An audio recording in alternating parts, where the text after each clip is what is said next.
Hey guys, Clumsy here. Sorry we're a bit late. We're a lot late. Welcome back to Microsoft Flight Simulator. Oh my goodness guys. We are in Sim Update 5 now. How's everyone doing? Yes, a couple of hiccups in the updating process. I'm sure you guys are experiencing it too. Either slow updates, getting stuck in the checking for update screen and all that thingamajig. Looks like the Microsoft servers are getting hammered with all the activity, all the updating, and all the new Xbox users. Welcome to the Microsoft Flight Simulator family. Hey LL, glad to have you here, man. Almost 80 MB per second, megabits per second. Awesome. Yes, get in there. SU5 for you didn't install. Had to uninstall. Yes, lots of problems with the installations at the moment because it's slow. Couple of hiccups. Hang in there. Series X, but you have it for Series X. That's great to hear. Then you should be able to fly no problem. Hey Raggy, welcome back. It's been a while. Hate this process from your heart. I know, right? It's a pain. It's a real pain, especially when you are along with, I don't know, millions of users who are also downloading at the same time. Goodness, it's a huge hiccup. You got 53% and had to pause it. Tried to continue the update and was in a loop of your packages are old. So I just deleted it. Yeah. It's not the smoothest thing. Yeah. We'll see. We'll see. Give it some time, guys. It will stabilize. Wonder how much it will affect lower spec PCs. It's going to improve a lot. Should be. 2060 Super wasn't able to run it. Yeah, it should be more than capable of doing that. But yes, the installation problems are a whole different thing. Yeah, so yeah, that's why the stream is late, because I was trying the things out. I managed to download the updates. I managed to download the content manager updates. I managed to load the sim, check the FPS. It was amazing, even on the CJ4, which was normally very laggy for me.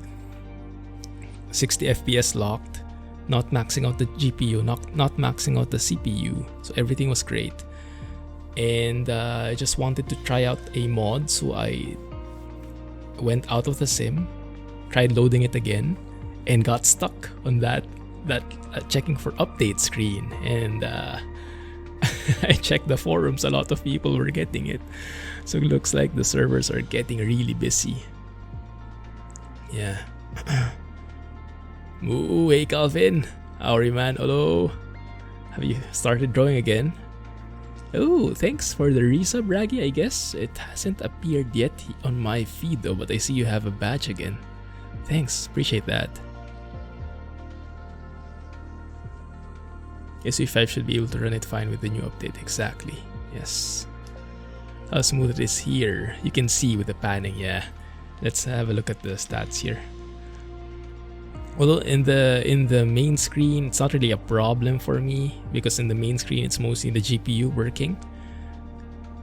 The main problem for me before was with the CPU and GPU. When you have glass cockpits, like the CJ4 has a lot of glass cockpits, it's not the most efficient in terms of the optimizations yet before, but now all the glass cockpits are in a separate CPU thread, so that should not prevent anymore from maximizing the GPU along with those glass cockpit renderings. We'll see. We will see. Hey Luna, how are you? Have you tried out the update? Back to drawing. A few moments later. Difficult when it's super cold. Oh, how cold is it right now? Is it still 9 degrees there? Just seeing the new bro coins. Yes, that's a kind of a new thing. Welcome back. Alright, what are we doing today? That's a good question. One milestone, I managed to reach 400 hours. I've been flying the Arrow mostly. Different Arrow, Turbo Arrow 3, Turbo Arrow 4, Warrior 2. But it's not working at the moment. I don't think it's working perfectly, so we'll not be flying that. Basically, I'm going to avoid any mods. I have if you go to the mods list, !mods, all of the mods are currently disabled, or well, most of them, because I am erring on the side of caution. So I disabled everything except those which have been explicitly updated for Sim Update 5. So we will be sticking to these guys. Yeah, like the CJ4 has been updated by working title already. Hey Storn, welcome back. 11 degrees. Oh, a bit hotter at least. Good. Change your Twitch name. I see. Good. Sounds good. Oh, this is one of the big updates, guys. Even if you don't want to fly, you can just go, how do you say, exploring in the map. Because now, when you zoom in, actually,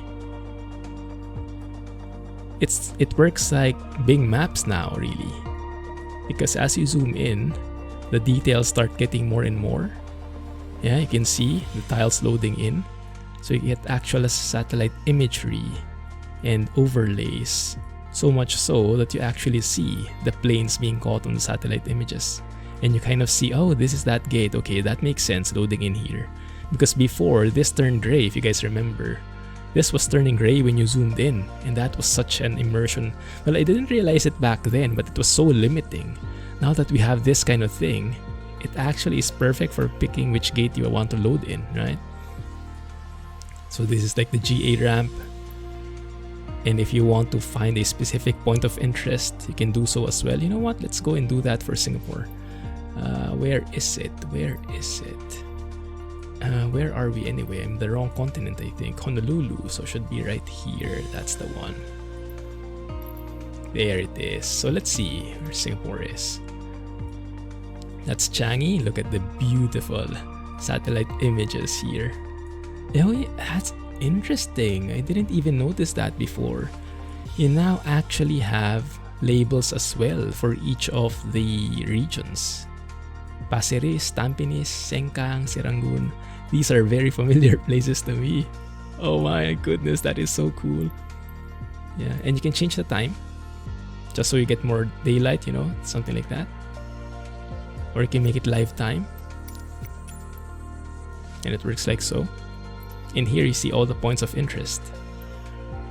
Garden Rhapsody, Marina Bay Sands, that's the boat-shaped hotel. Right? That's super cool. But yeah, even if you're not in the mood for flying and just want to go exploring, you can do that here kind of. So nice. Need some fixing, but that will be ironed out. Great to hear. Yes, I think so as well. No more gate guessing exactly, right? Can you be a passenger in multiplayer? I think there is an AI assistance option now. I'm not sure how well that works. It should work well enough in the default planes. So there is that option that you let the AI fly it and you're kind of like the passenger, right? There's also an option to go to specific points of interest. Like for example, you can tell it to go to the Marina Bay Sands area. You know, from the airport, you say, oh, Marina Bay Sands, fly me there. And the AI pilot will take you there. So if you're not a fan of flying, you can be a passenger. How well that works, we will see. But yeah, I'm not particularly interested in that myself because I want to do the flying on my own. But yes, even if you're not a flight sim fan, but if you want to go exploring, this can be like an exploration sim now with those kinds of assistance. Very cool. Oh, this is amazing. I never thought it could be so cool having that entire area. Before, you could see it this view, but once you zoomed in and up to this level, I think everything just grayed out. It's a big update. Nice. Have a good night, Plum. Good luck. Good luck with the update. Hope that works out for you. Stuck on checking for updates. Yeah, just keep it there.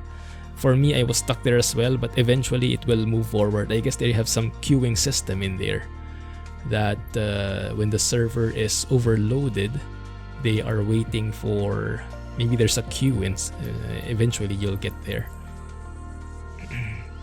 Now what we can do is we can go on a flight on the CJ4 just to check out how it looks from end to end.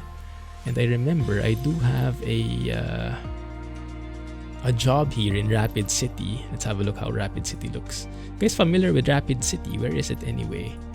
Which state is it in? Somewhere in the Midwest, is that right? Okay, Rapid City is this guy. Does it say which state? I do see a lot of different places.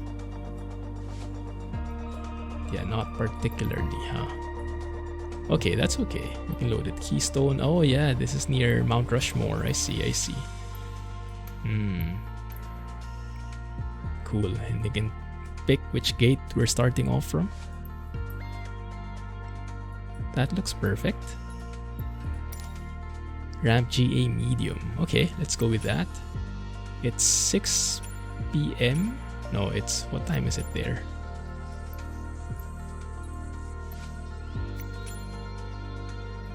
Well, I can change it. Let's make it maybe 5:30. Let's go with all players so we see everybody. You can join me on the flight. The Southeast Asia server. And we can all go and fly together here if you have finished updating already. And then we'll see if we have live traffic in there. We'll use live weather. We'll see how well it works overall, okay? Let's go and load it up. There it is. Thanks a lot, Raggy. Appreciate it. Have a good night, LL. Yes, sure thing. Thanks for dropping by. Bing satellite images, indeed, exactly. I think the loading times have been improved as well here. Yes, it has. Wow, that was fast. That was definitely much faster. Yes, they optimized that a lot. Awesome.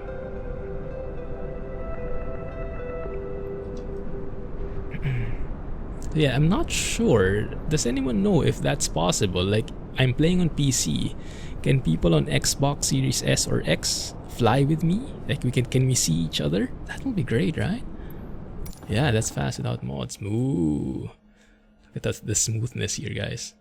Look at the smoothness of this one. Oh, my GPU is getting maximized because I'm streaming at the same time. A while ago, this is like at 70%. Super cool. But yeah, even the memory consumption is great. The real test though is when we start opening this. And there is a new... I'm not a huge fan of it, but it is very useful for Xbox, I can imagine. There's a new way of interacting with the cockpit.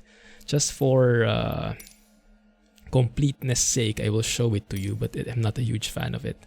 So now it is defaulting to the cockpit interaction system, the lock mode. Okay, and what does that mean? Well, I'll show you. So now, when you hover over something, you actually have an indication of what it does and how to interact with it. And it also highlights that exact instrument, which is great if you're on an Xbox 360 or Xbox controller, right? Because you want to be able to see where you're hovering on and how you can make it work. Like for example, this one, the dial. How you can manipulate that. So you can lock on things. I think you can left click on it. And then you can move it. Something like that. Yeah. So you don't have to use the mouse wheel. So that's another option, but I personally don't like the highlighting things. It kind of ruins the immersion for me, having things floating on the screen. And lighting up in that blue, highlighted blue thing. It's very visible, but not very realistic, is it? So I'm not a huge fan. The functionality is very useful, but it's not very realistic from my point of view. So I am sticking with the thing where nothing is there and I just flick things, you know, I have to learn things. Hey, Alex, sorry. Bit preoccupied. Sorry, I'm missing chat. Glad you could join today. How are things doing? South Dakota, thank you. That's the info we need. Batteries are on. Turn on the standby display and the emergency lights as well. Looking good. 1 second, huh? Steam users can play with Xbox users and Windows users can play. Oh, they made it. So crossplay is a thing. Oh, awesome. Yes, that's perfect. Yes. Buttons and everything. Hey, Gunny! Glad you made it today. Thank you. Thanks for joining, man. Control functions is so different to PC. Yeah. It will definitely be slower when you're interacting with the cockpit in Xbox. Especially with the controller. But it should be, I think it's a matter of getting used to. Shouldn't be that bad. Now what I wanted to do, should we do an on-air flight?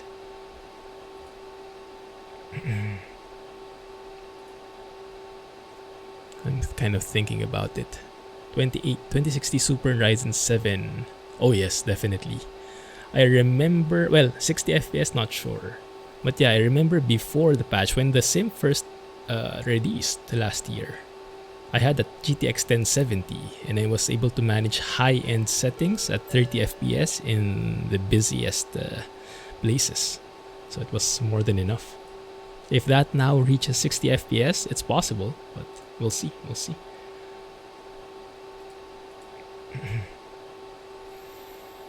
Shared world is the multiplayer. Great to hear. That works. No problem, Raggy. Yes, continue updating.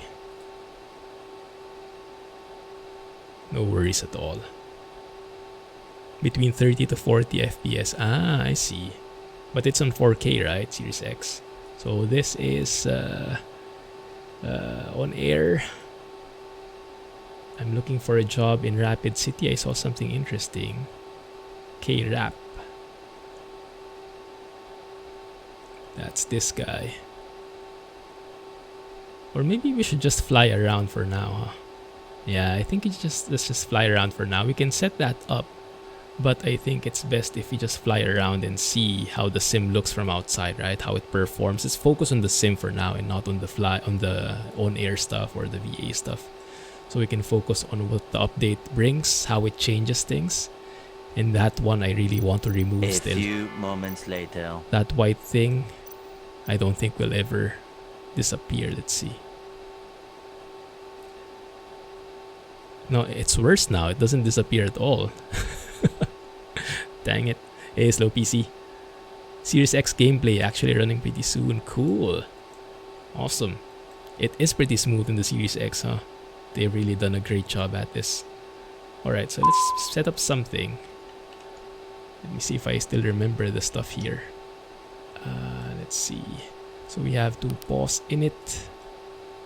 Do the most basic things. No flight plan yet. That's okay because we're starting in K-Rap. Going to just mimic that. Let's just do a direct flight. 645 miles. Actually, that's too far. How are the winds looking? We have 50 knots coming from the right there. It's coming from the south, so that probably is a runway, what, 23? It's probably better to have Navigraph in here. Series X gameplay. Enchanted Airport Pack. And it has what do you call it, marketplace stuff already. That's cool. How is flying with the controller like? Is it okay? I heard there's a new peripheral that's coming out that will be compatible with the Xbox. What do they call it? It's a very cool looking yoke with throttles. Might be a promising thing. Okay. Runway 23 looks... it's too short. Runway 32 is better. Good, let's pick that one.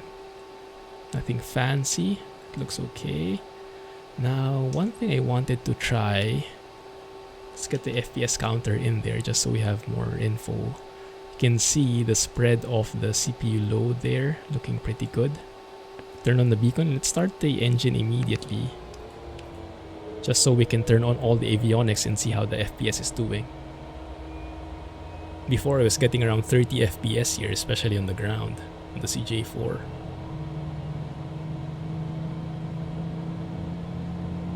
Enhanced, I see.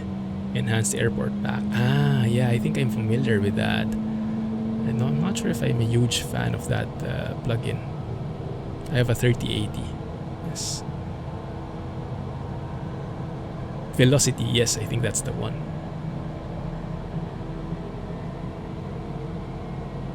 "14 feet 2 inches." Close enough. Yes, close enough.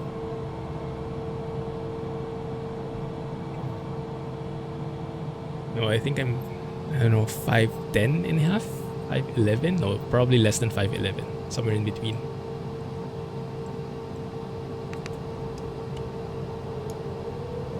Loving those sounds.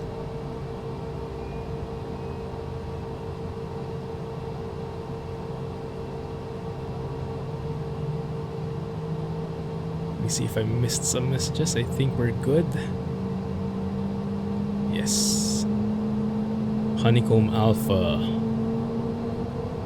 Indeed, that's what I'm using. So normally, in the older versions, once you start the avionics, that's when your FPS drops. Because the avionics, the glass cockpits especially, they are eating your main thread, your CPU main thread. And if your CPU main thread gets maxed out, then it won't be able to give instructions to the GPU. So your GPU utilization will go down, because it's not working as hard, but your FPS will also go down. So now, let's see how that looks. If I turn on the avionics now, that's where it is. That is beautiful. Still 60. I never got that before. Yeah, and this frame time right here shows you how stable or unstable the frame rate is. Ideally, you want that to be a straight line. That means it's the most stable.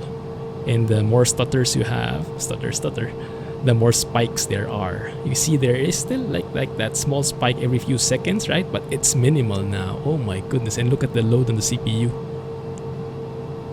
Everybody is sharing. That is amazing.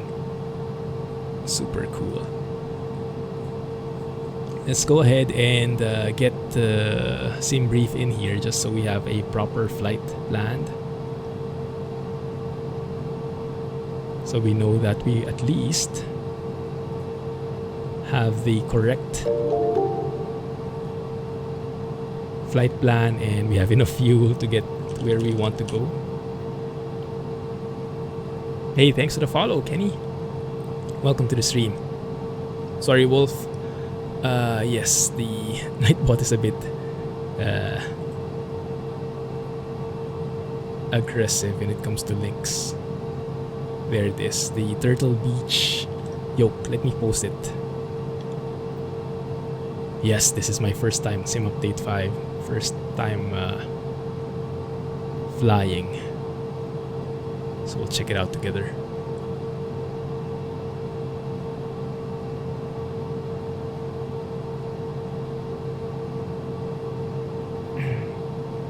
What did Bunky say? Sometimes being disconnected is the best. I live in the country and only get 10 to 15 megabits on a good day. Right. Yeah, it's worth it though, I can imagine. Hey, Star Sailor. Thanks, man. Yes, catch on the VOD. 22 gig when you load it up. It's 22 in the beginning, and when you go in the sim, there's another 20 plus waiting for you. So, it's quite a lot. So let's go and put the sim brief flight plan here. They should have the working title CJ4 in here. So let's go from Rapid City to Spirit of St. Louis, is it? I think so. It's a very straight, direct path. Runway 14. Why runway 14? 190 at 17, gusting 24 knots. Are we aligned with that? 190? Yeah, I think that's more correct though. Yeah, okay, I think runway 14 is better. I am mixing the runway up. We'll fix that in a bit. Alright, so let's follow that one. Runway 1408, right? Let's just generate that OFP and we'll see how it looks. Loving the download sizes. Yes, lots of surprises, and it's not a smooth one either. Regardless of how much bandwidth you have with your internet connection, it's not going to be that smooth because the servers are getting hammered at the moment. Alright, there we are. There's our block fuel, 3539 pounds. Am I using pounds here? I hope I am. And flight level 410. Why does that seem small? Did I get used to fuel from the DC6? 1 second, guys. Let's double check. Let us double check. Yeah, it is pounds. It is pounds. Okay. So let's change this because I'm currently using the, where is that? Miscellaneous, I think. Yeah, the unit of measure should be the US system. So we have pounds in there. Right, let's do that up again. Oh, that's fixed already. There it is. So it did say the pounds, it is 3,539. So let's increase that a bit. That looks good. 3,800 should be fine. We have a lot of people on board. Is that in line with this one? If you go to times and weights, we have zero fuel weight is 11,300. Payload is, we have 6 people, 1,020. Zero fuel weight 11,300. 1,020. I guess it's a bit. Takeoff weight is 14,719. Max 7,000. That's okay. We can work with that. Yes, we can work with that. Okay, so let me put it here and I'll program the FMS. No, go flying. We'll see how this looks. I'll keep the thing there, the FPS counter in there for the moment, okay? Let's do this again. Departing runway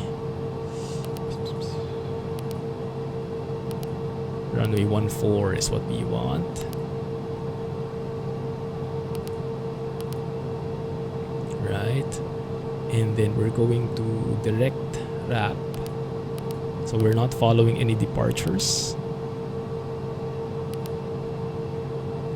Then we'll be joining the Juliet 151 airway to over Oscar Victor Romeo VOR. Then we'll go direct dirt with a double T. And then from there, we will be joining the dirt 2 arrival into Spirit of St. Louis. Is it St. Louis with an S at the end or not?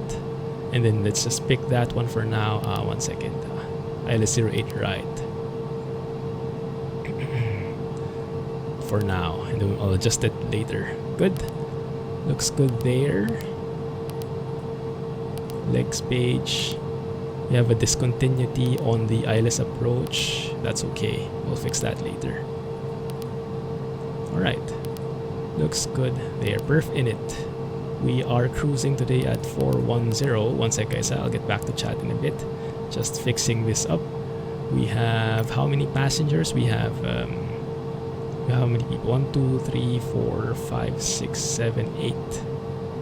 8 passengers and then 300 cargo. So we have 8 people here and then 300 cargo, which totals 15,732. Is that aligned? Yeah, 15,733. Looks good. All right. So that's okay. All right. And takeoff would be what were the winds again? Let's have a look at Little Nav map here. Hey, Anto. How do you get rid of grainy clouds? The simple thing would be to increase the cloud quality in the graphics settings. But if that doesn't work, that might be a limitation at the moment. Microsoft is continuing to update that, but there are still limits there. 18015. Outside the air temperature is 38 degrees outside right now. Oh my goodness, full-blown summer, huh? That will affect performance. QNH is... have a look. Rapid City, where are you?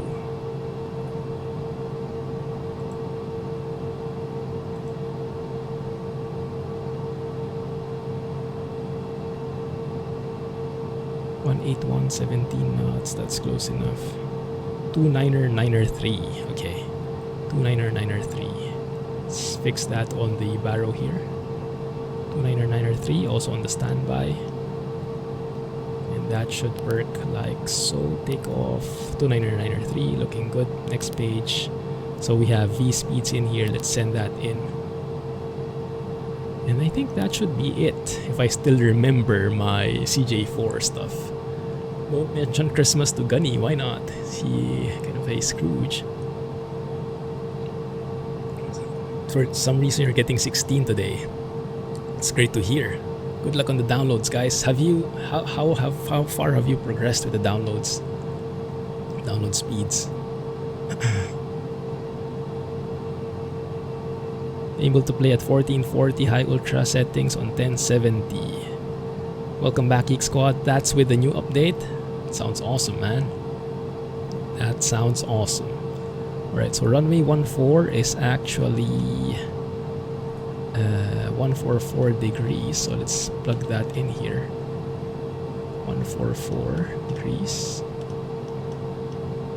There. Runway 14.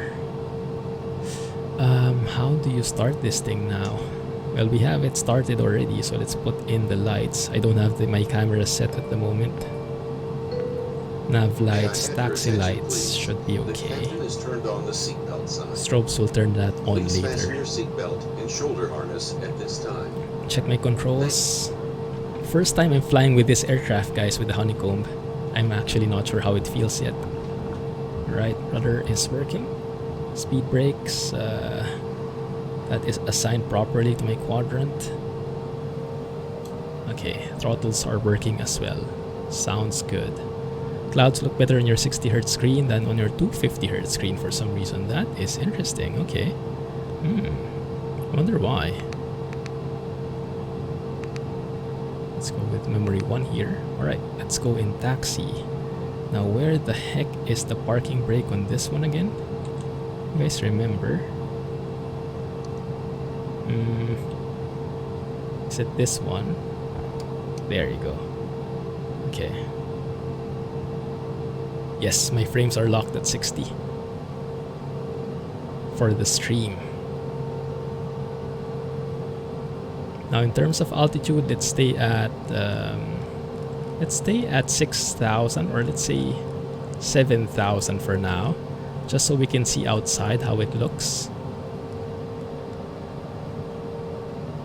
2993, turn on the flight director. Looks good there. Taxi here to the left. Graphics settings is mostly ultra, some fine tuning, but yes, mostly ultra settings. You can see my GPU is getting maxed out there. That never happened with this aircraft before. I was always getting bottlenecked by the CPU.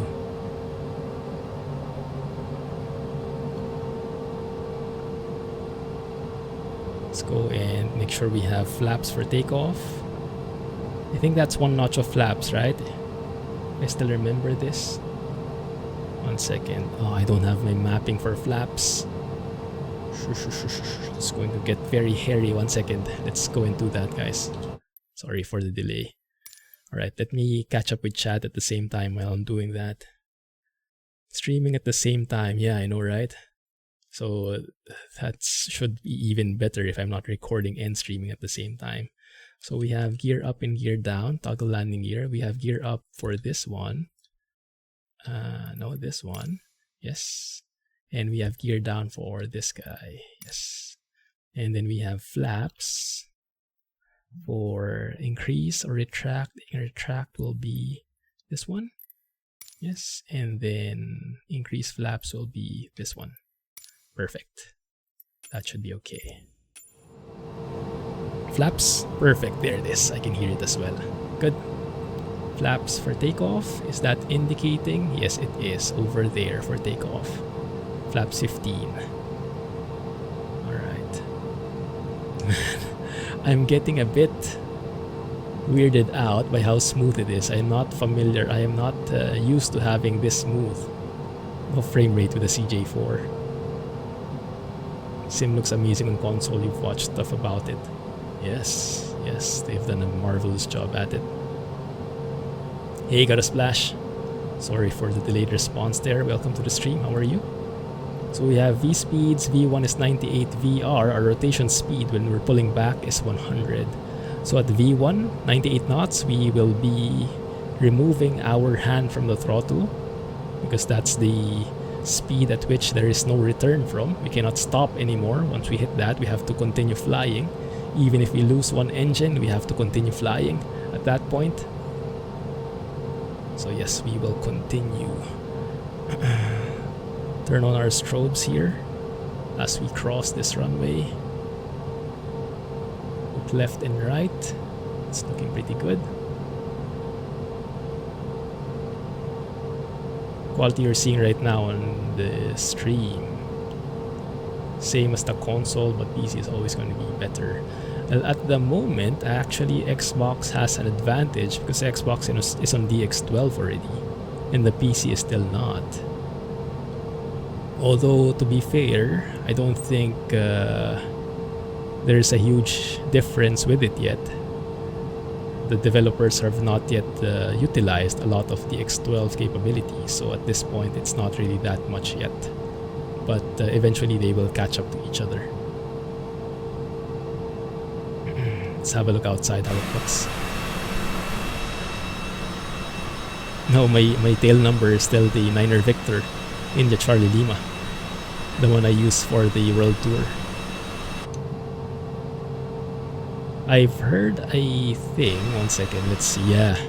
You see that? That's something new. That might be a... Some people don't like that. There is a minor stutter when you go outside and inside.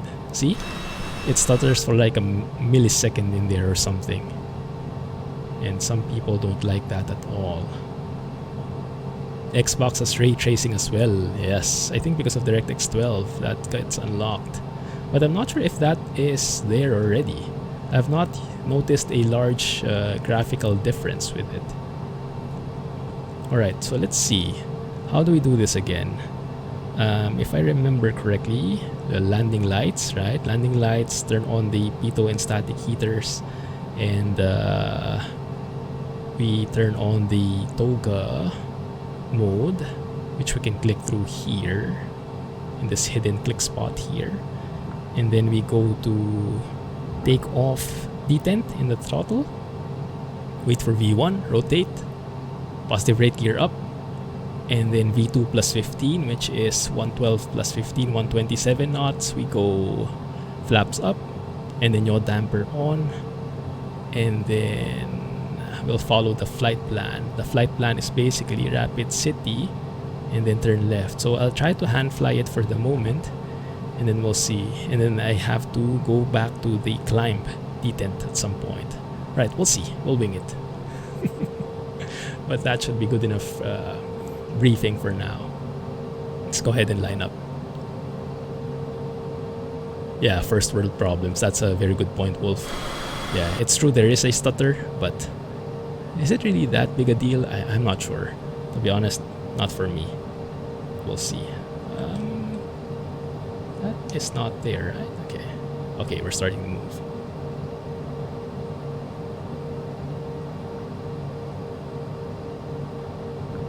Okay, they don't have ray tracing yet either. I see. We have weather radar, we have terrain radar. Can we go terrain radar in here? So I know if there's something up ahead. Runway is clear on both sides.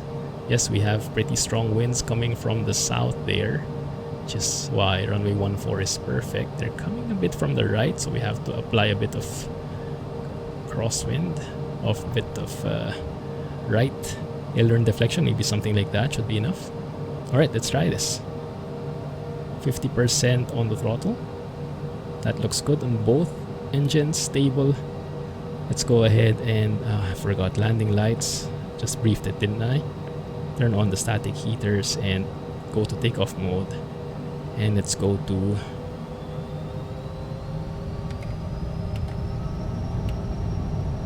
there it is. Takeoff thrust is set. Does seem pretty hot. If you look at the ITT end, it is very figgly with the rudder. Right. There's V1. Rotate. Beautiful. Positive rate. Gear up. V2 plus 15. Flaps up. Yaw damper on. And we'll leave it there. And let's go to climb detent. There we go. Climb detent. And follow the flight director. Looking good. Looking good so far.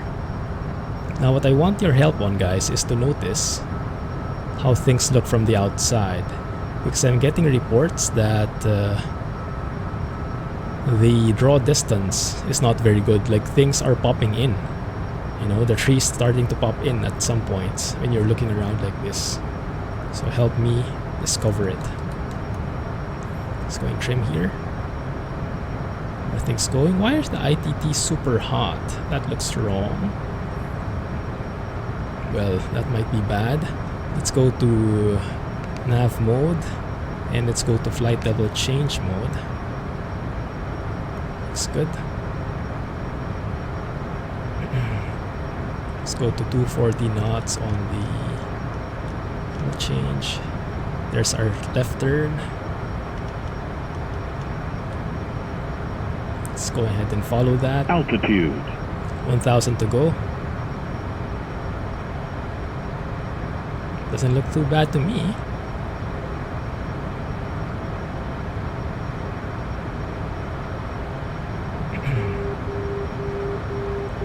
Altitude captured. Shooting past 7,000 quickly enough. Let's pull back on the throttle, guys. So we are in. This plane will shoot past it if we don't pull back on the throttle.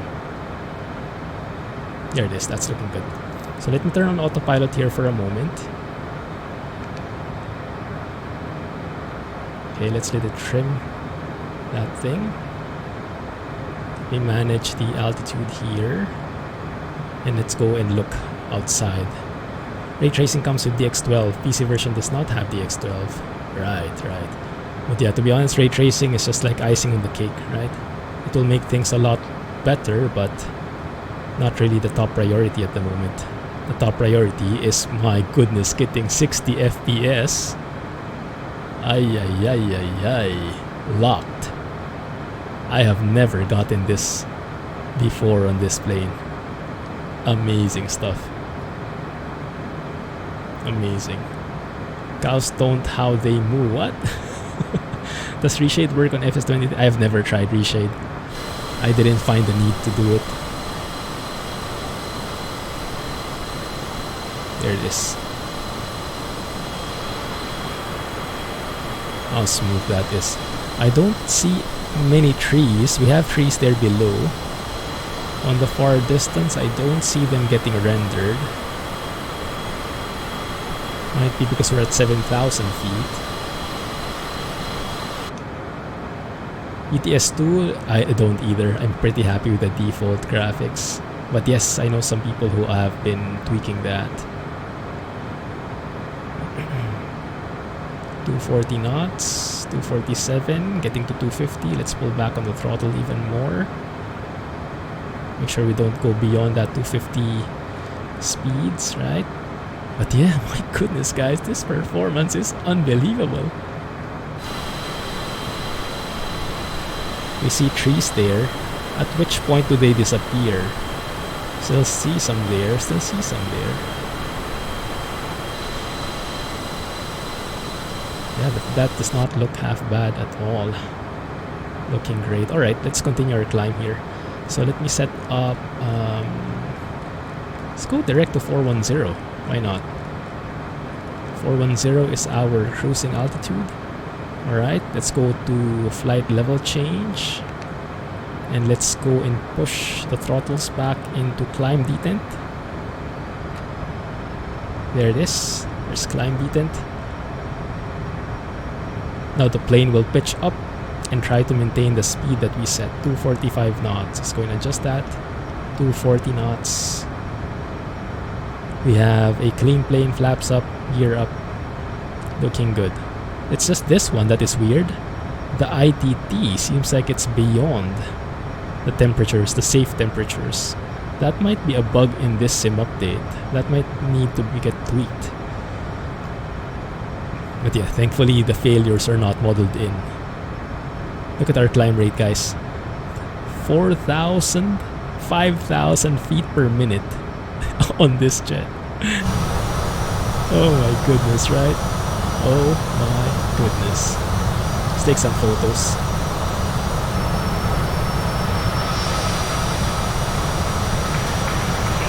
Woo. Thank you.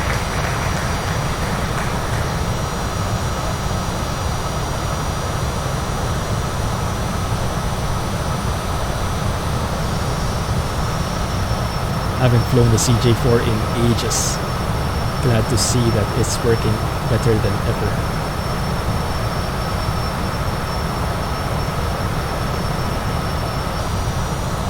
Ryzen 7, yes, is my CPU. So it's not the best when it comes to gaming. It's good, but there are a lot better CPUs. But still, I'm getting this frame rate now because look at the CPU load. It's utilizing many or most of my threads. That is amazing. The way they've split the load across multiple threads for the glass cockpits. That is so cool. That is so cool. Also, is this new? I haven't noticed this before. This like hazy layer. That is actually pretty interesting. Above 10,000 feet, we can actually turn off the landing lights, turn off the seatbelt signs. And at 18,000 feet, we will switch to standard altimeter, saving for Ryzen 9. Yeah. Oh yeah. That will be a huge upgrade, especially if you get the 5 series. Is that the 5 series they call? Yeah, the latest one so far. That is looking good now. So if we try to go outside, pay attention to that stutter. Actually, you can see it in the frame time. Supposedly, there should be a spike when you go outside. There it is. That spike there. But I mean, is that really a big deal? I don't know. Not for me personally. But yeah, it does kind of flicker in and out for a bit.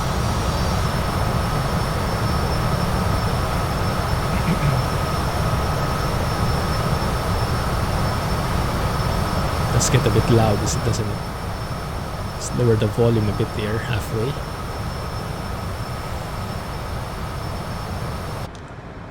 Not bad at all. 18,000 feet, there it is. So let's go to 29902. Let's push that for standard and in here as well. Standard. Okay, good. And if I remember correctly, at Mach 0.64, when Mach 0.64 and 240 knots meet, then this flight level change should switch to Mach 0.64. Let's have a look outside here. Wing V for the win. Yeah, that one, 5900X. Can't wait to see how this works on your 4770K OC to 3.9 with your 2060. It'll be amazing. It should be amazing. That should be a more than capable plane. Turn off the terrain radar. Let's go and switch to weather radar. Get back yoke. That yoke back in and we can zoom it out so we get better visibility. What's up ahead? There it is. Good. There's a fix for the in and out flicker. Just blink while you change views. That's perfect, Wolf. Let's try it. Oh, it's amazing. You solved it. Oh, that's great. No stutters at all. 1 second. Let me try one more time.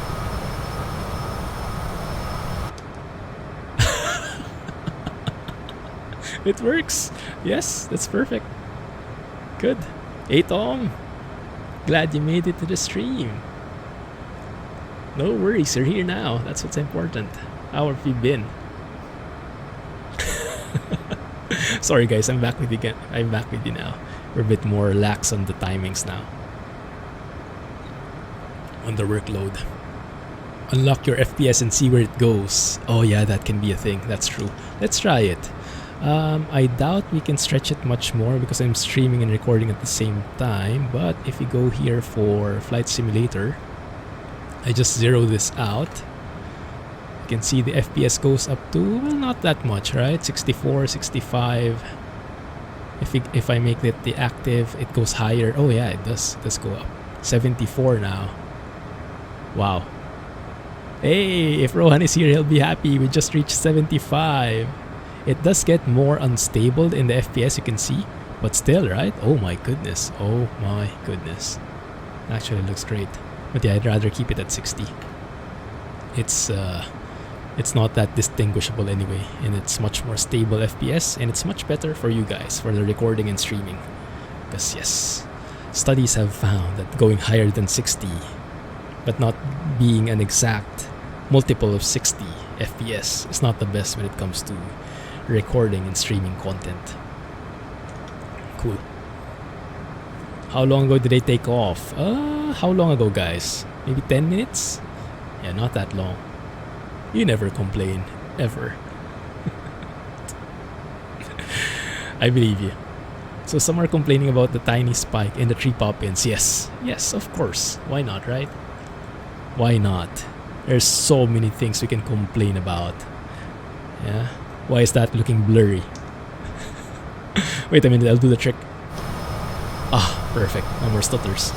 Okay, let's have a look. Yeah, although to be honest, it does look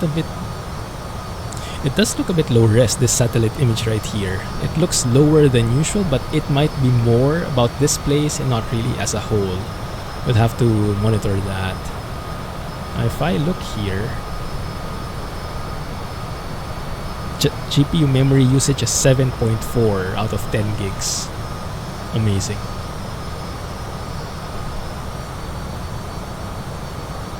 We have clouds in there, so this is live weather.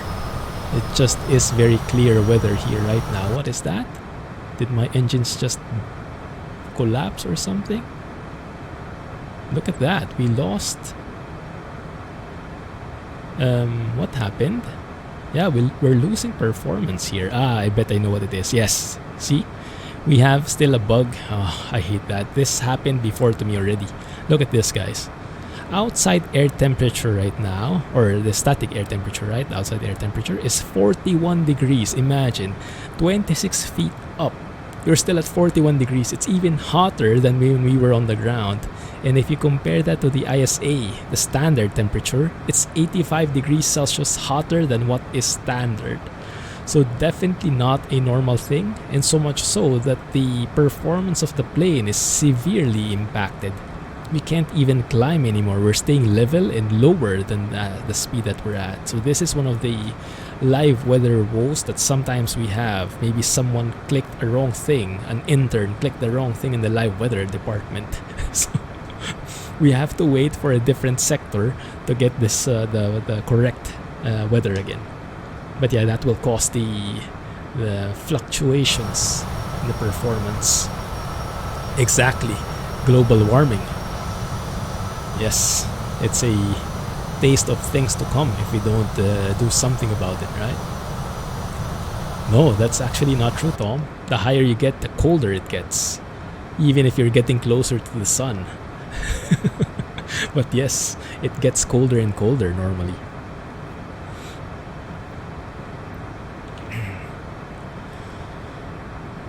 Won't be around to watch much. No worries, man. Yeah. Glad you managed today. That's great. You like Evec no? Is that going to be a thing, Jack? Hey, Hypnotic, thank you for the follow. Appreciate it. Welcome to the stream. How's everyone doing? Sorry guys, I haven't been able to focus much on the stream, but here we are now. 3% on the install, 12% for Gunny. Oh my goodness, it's a race. Go for it, guys. Yeah, I think that's my advantage living in Asia. Not as much live traffic, right? Oftentimes when I fly outside, there are barely any people, much less people, I think, flying in here versus in the US. There we go, we're back. Do you see the switch? Plus 18 degrees Celsius now in the standard, and now our performance for the plane is back. And look at our ITT, way below now again. So now we can start climbing again. Just one of those bugs in live weather. The sector weirdness. You got it at 12 a.m. Yeah, there has been some delay depending on where you are from. It's a bit weird. How bad is the humidity where I live? Right now I'm not sure. It ranges from 50 to 90%, something like that. I think it's 40% right now though. It says light rain. Looks like it's rainy today, and 40% is pretty low in these standards. How does it usually go for you guys?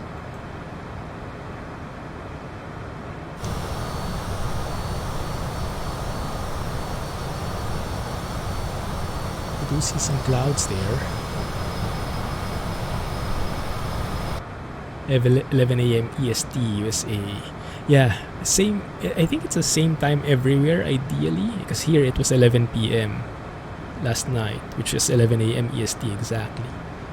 So I think it's the same for everyone, ideally, but somehow there is a delay with when your system recognizes that there is an update.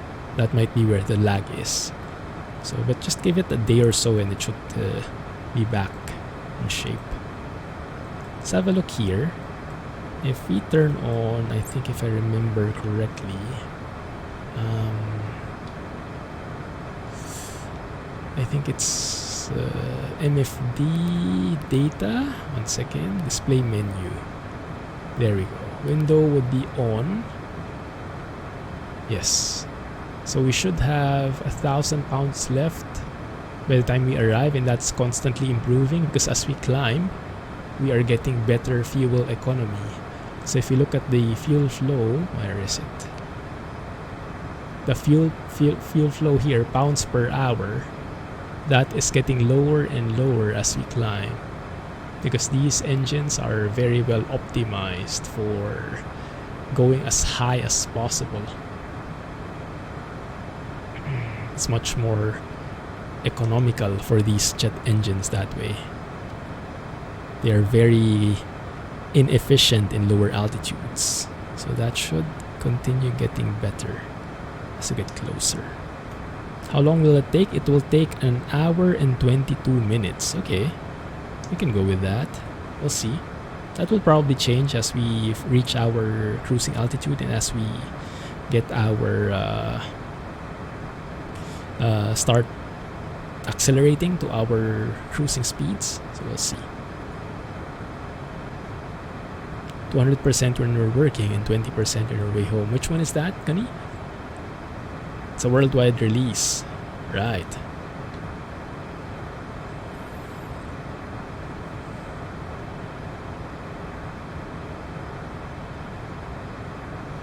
I think there's a release with oh, there we go with the buggy temperatures again. Dang it. In this case, some people have the workaround is to use not live weather. Go away from live weather, because live weather is the one that's bugged. So we can go to like a static weather, and that will fix itself. You know what? Let's do that for now. Turn that off. Go to scattered clouds maybe. There you go, and continue climbing. This interface is quite new as well. It's quite nice. It's much more clear now which one is live weather and lifetime. You might have not seen that properly though because of my face, huh? There you go. Can now switch live time, live weather on like this. It's much more explicit. Nice. Oh, look at that, guys. Scattered clouds is always my favorite. Always so scenic. How amazing does that look? Here we can take a photo for sure. Let's see. We have discovery flights. We have discovery flights now. Yes, with the update we have it already.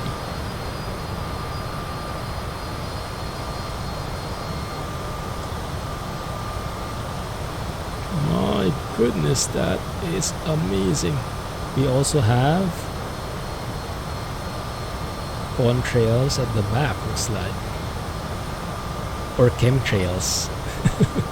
Depending on how you look at that. There it is. Contrails at work. My goodness, that is amazing.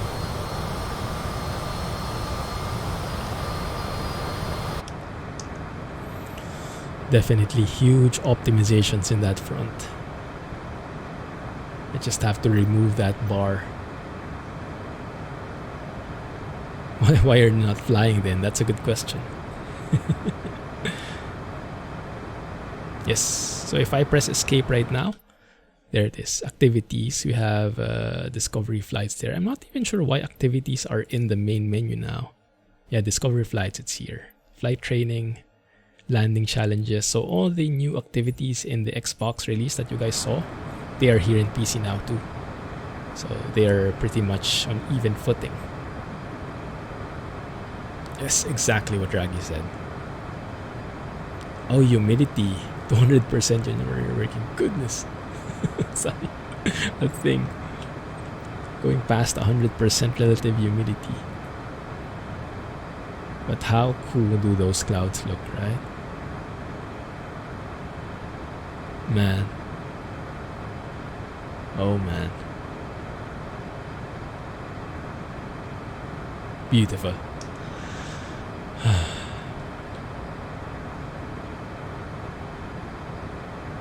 Do we still have 60 FPS?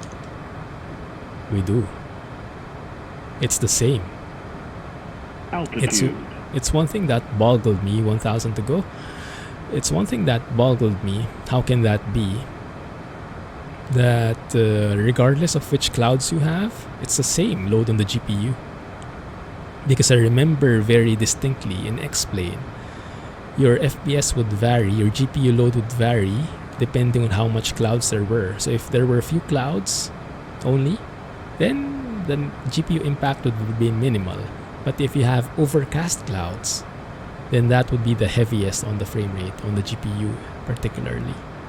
But here it seems to be even regardless. So I'm not sure how to explain that, but some kind of black magic they have going on there, but not complaining.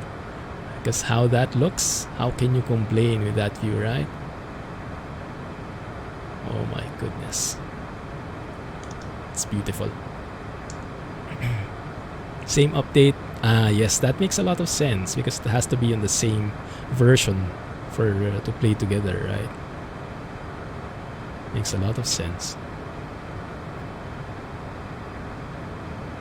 Yeah, it should be much better after you've updated. So now, I'm staying on the climb detent for now until we reach close to the red tape there. So we're accelerating, and then when we get close, I'll be pulling back on the throttle. It's a shame that the live weather isn't working. But that's okay, I guess. It's a blessing in disguise, so we at least get some beautiful scenic clouds on the way.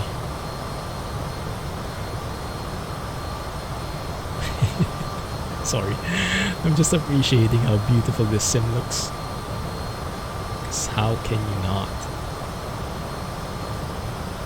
I'm trying to wait for that thing to disappear. When does it go? Before it used to disappear quite faster. The bar at the top. Not the biggest fan of that. Hey Panda! Glad you made it, man. How are you? Did you get the 362 yet? Also, thanks guys for the comments on the previous video, on the 362. A lot of people seem to like it. Thanks for telling me about that EGT gauge on that truck. Very nice. Alex even gave an article about it. Very nice. Very detailed. What the EGT is all about. All the details. You got it. Awesome. Hey Johnny. How are you? Have you managed to get Sim Update 5 yet? It's been a big challenge for everyone. Notice the big difference with ETS2? You can get full 60. Yes, with that GPU upgrade, definitely. Makes sense. Aha! Wink wink, I like that. I like that. Okay, we'll be waiting. We will be waiting. Looking forward to it. Let's have a look. Top of descent is up there. Oh my goodness, I haven't used this plane in a while. A bit rusty, but I should get the hang of things soon enough. Alright, let's go and brief or check out at least the approach here. Let's go and load Navigraph in.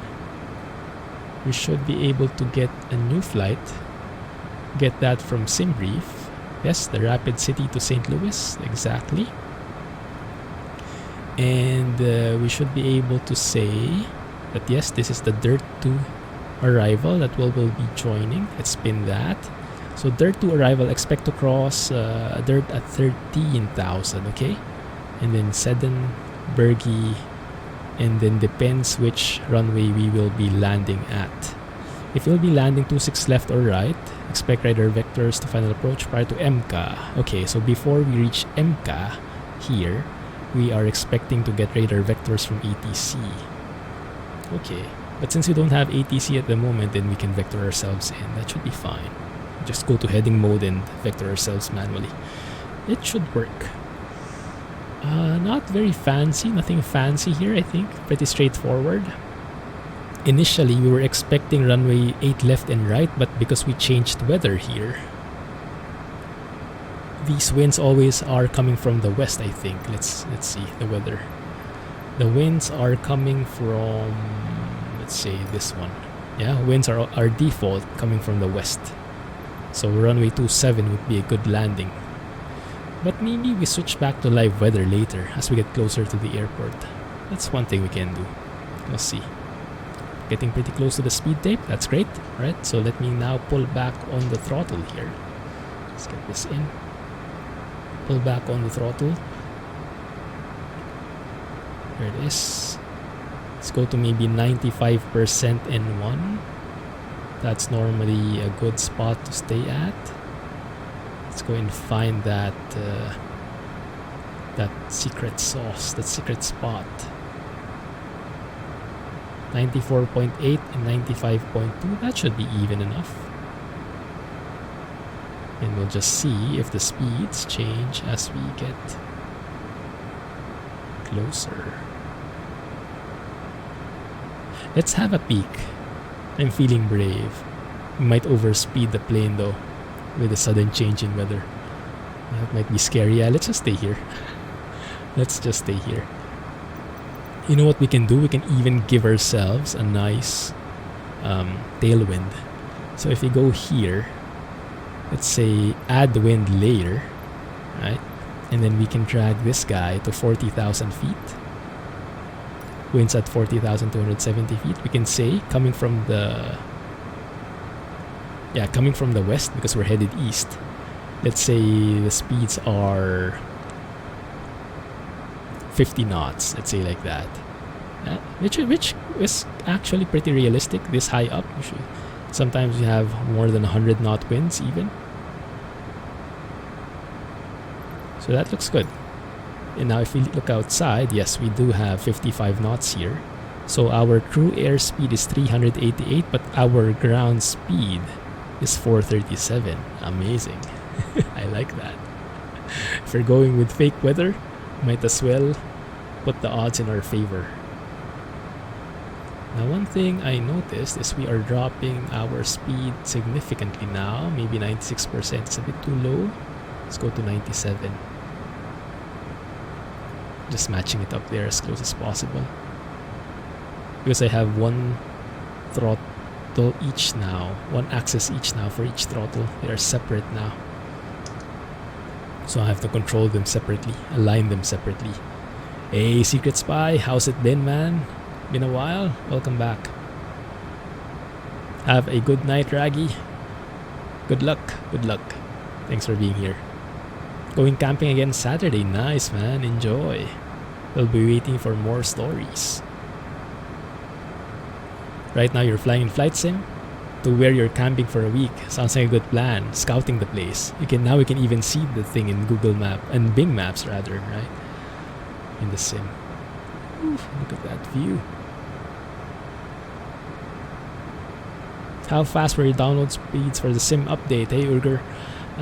For me, they were going at 200 megabits per second. But I think it was slower than that because at the same time it was downloading, it was also doing some updates on the how do you call it? It was also updating at the same time. So even though it could download things fast, the update process was still a bit slow. Let's see. So if we look at Navigraph again, alright.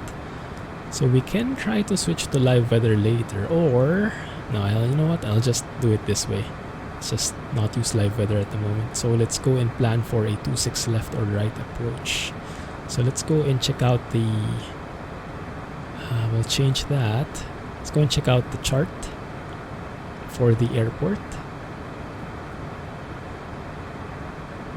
There, 7,485. So we do have a longer and thicker runway based on that diagram. So that looks like a more proper landing spot for us. 2-6 left is what we should be aiming for. 2-6 left, okay. What kind of approaches do we have for 2-6 left? We have an ILS approach, okay, we can go with that. So we can choose ILS 2-6 left. FTZ. Good question. Which one? Let's see. So this ILS approach. Okay. We do have initial approach fix at Eves and NDB. We don't really need that because we have an arrival which says we are being given vectors. So we should be led to the intermediate fix to Horus via vectors. Okay. So I don't think we need that. Let's see. So if we pick ILS 26 left, we have three options: STL, toy, or final. Let me have a look at that again. STL, so that's this one, 117.4. That is the VOR. Is that Forest? Oh no. What is STL? St. Louis, maybe, right?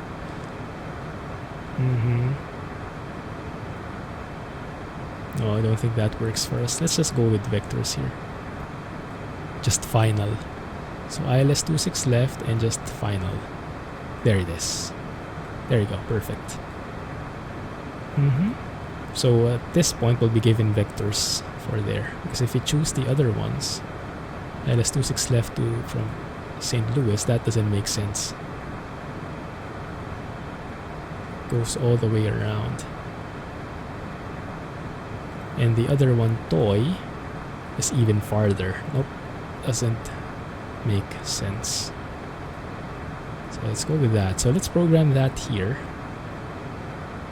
Oh, because you'll be going to one of the biggest aircraft museums in the world. Oh, happy for you, Alex. Thanks for letting me know. We'll be waiting for pictures and no worries at all. No worries at all. We can catch each other on the VOD. US Air Force Museum, over 360 aircraft. Dream come true. I'm sure you'll be like a kid in a candy store. Enjoy, man. Enjoy. Take a lot of photos. Where is that? Is that near where you're living in? Good speed for MFS downloader, I know, right? Yes, that's good already. What was I planning to do? The departure arrival. Yes, instead of... Let's go remove that. Let's go for Dirt 2, but this time ILS26 left. And no transition, just direct. Good. Does it work? Normally, the CJ4 is very good at these mid-flight changes in the flight plan. So let's double check. We have Dirt Sedenbergi Duis MK. Yes, that makes sense with the arrival chart that we've seen. Remember, it was saying before MK, expect that we are reaching... expect that we will be given vectors before MK. So that's more or less consistent. And then there's a discontinuity, because then there is Horus, the intermediate fix for ILS26 left. And then from there, final approach to runway 26 left. Looking good. And then there's a missed approach procedure as well. This CJ4 mod is just so far the best when it comes to flight planning like this, the navigation part. Working Title has done an amazing thing at this. Although speaking of Working Title, the G1000 NXI should be coming out in a few days at most, for free, in the marketplace. And if it's in the marketplace, does that mean it's also compatible with Xbox? I'm not so sure, but it might be. It might be. Cool.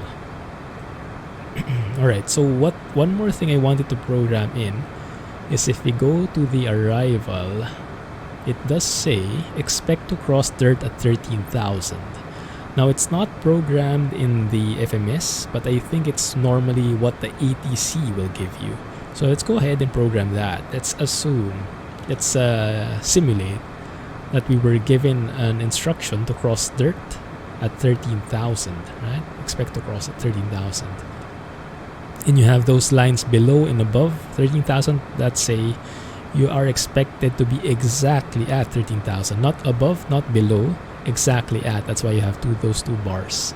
So here, what we're saying is we put a slash 13,000 dirt. And if I do this, look at where the top of descent was going. I love this. Look at this. It changed, right? Because it's saying now, I was not planning for you to be at 13,000 by dirt. That's too early. But if you're saying that's a constraint, then I'll adjust. And that means we will be descending earlier. And that's amazing. So yes, that is compatible with this plane. Just perfect for IFR flights like these. It's there. It's there already. The NXI, that's fast. It's in Dayton, just north of Cincinnati. Oh my goodness. I wonder when I'll get back there. Been there many times. We would live there if you would let me. Awesome stuff, man. Awesome stuff. What made you decide to go? Are you missing it? Is there like a special event for it this weekend? Isn't it Oshkosh week this week? I was so envious of the things I was watching on YouTube. Actually, I'm so envious with all the things that are happening in the US at the moment, because it seems like you guys are back to normal. All the events happening already. You got herd immunity and stuff like that. Oshkosh is this week. That's an awesome show. Man, that would be the dream, going there. Is Oshkosh limited to people who have planes, or can you go there as a spectator? Because always the famous thing is like taking your plane and flying to the airport, right? Anyone can go. Awesome. Is it always this time of the year? Like end of July? Well, except last year, right? Oh, let's go and look at this view. How can you not love that? Oh, are we turning? Why?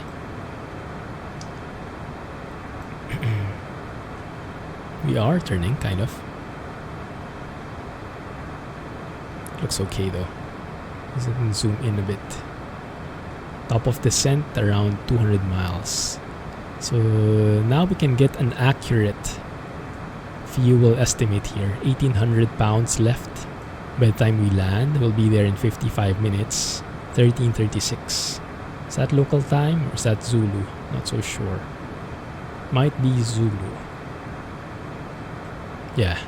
UTC is 12:41. Yes, exactly. Good.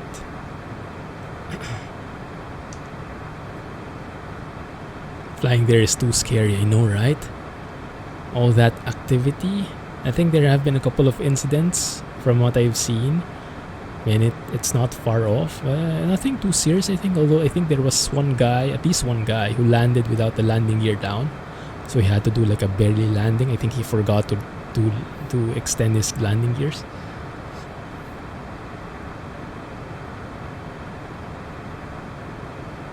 Always at the end of July. For this weekend, Oshkosh is the busiest airport in the world. At busy times, they even land at the taxiway, just like I do. They can do who was it? The famous guy, Harrison Ford, I think is famous for that, right? I think he's become a meme because of that. Did he just... Whoa! Goodness! Where the... Johnny! What's happening? Thank you, man.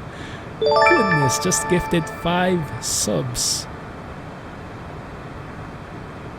Hello, bros. Perfect timing, Rohan. How's the update going for you? Geek Squad, Shipwreck.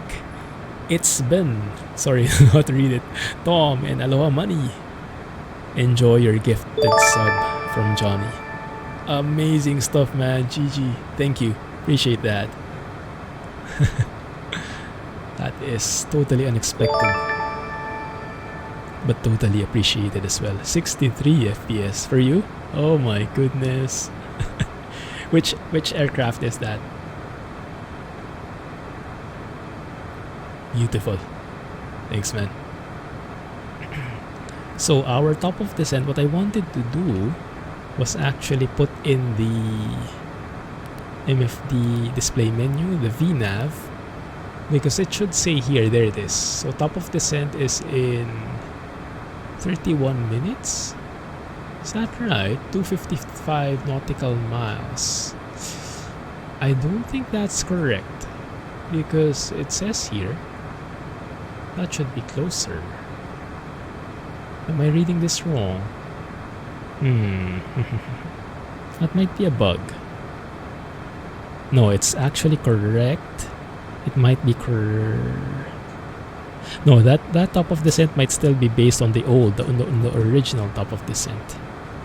Because we should be less than 200 miles away from top of descent basing on this range. Yeah, looks like it. Okay, let's keep it there. No 75. Delete. No 144. Some Cessna.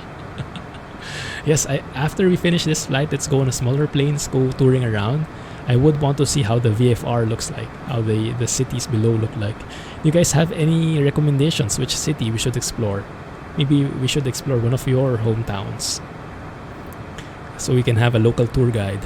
New York City. Ah, yes, the ultimate benchmark, right? That's promising. Yeah, promising thing. We can take the Cessna there, the Cessna 172, the steam gauge one. That can be a thing. We can also go, I think there's like a float version of the Cessna 172 now. Yeah, that would be pretty cool. But those floats, does anyone know? Do those floats have normal landing gears? Like, can they land on land? Or are they strictly water-only landings? They can. Oh, that's perfect then. Yeah, we might try that so we can land near the Statue of Liberty. That would be amazing, right? Oh, I'm excited now. Let's go and do that. Let's see. I think I'm more excited for that one. Some new planes, yes, they did. Well, it's overall the same planes, but they added different variants. So a Cessna 172 has now a version where it has floats, where it has skis, so you can land on water, land on snow, things like that.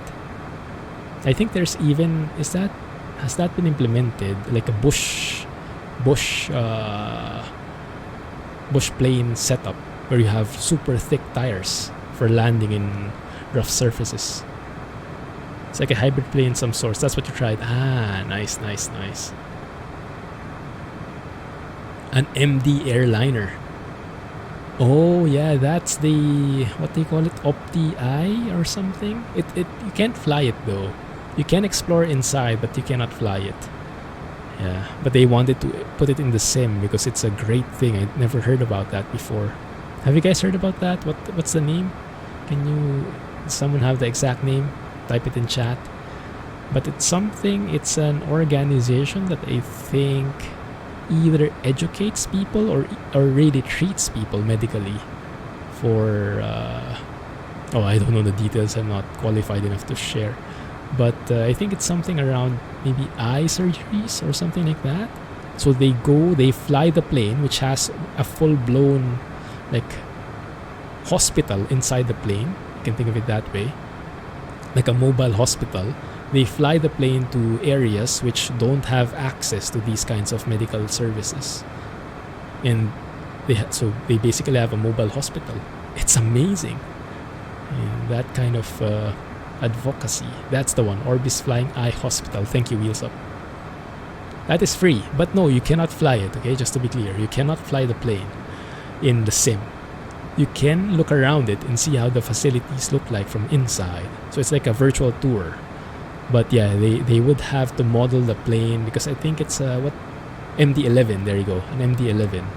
Someone would have to develop that from scratch because we don't have an MD-11 in the sim yet.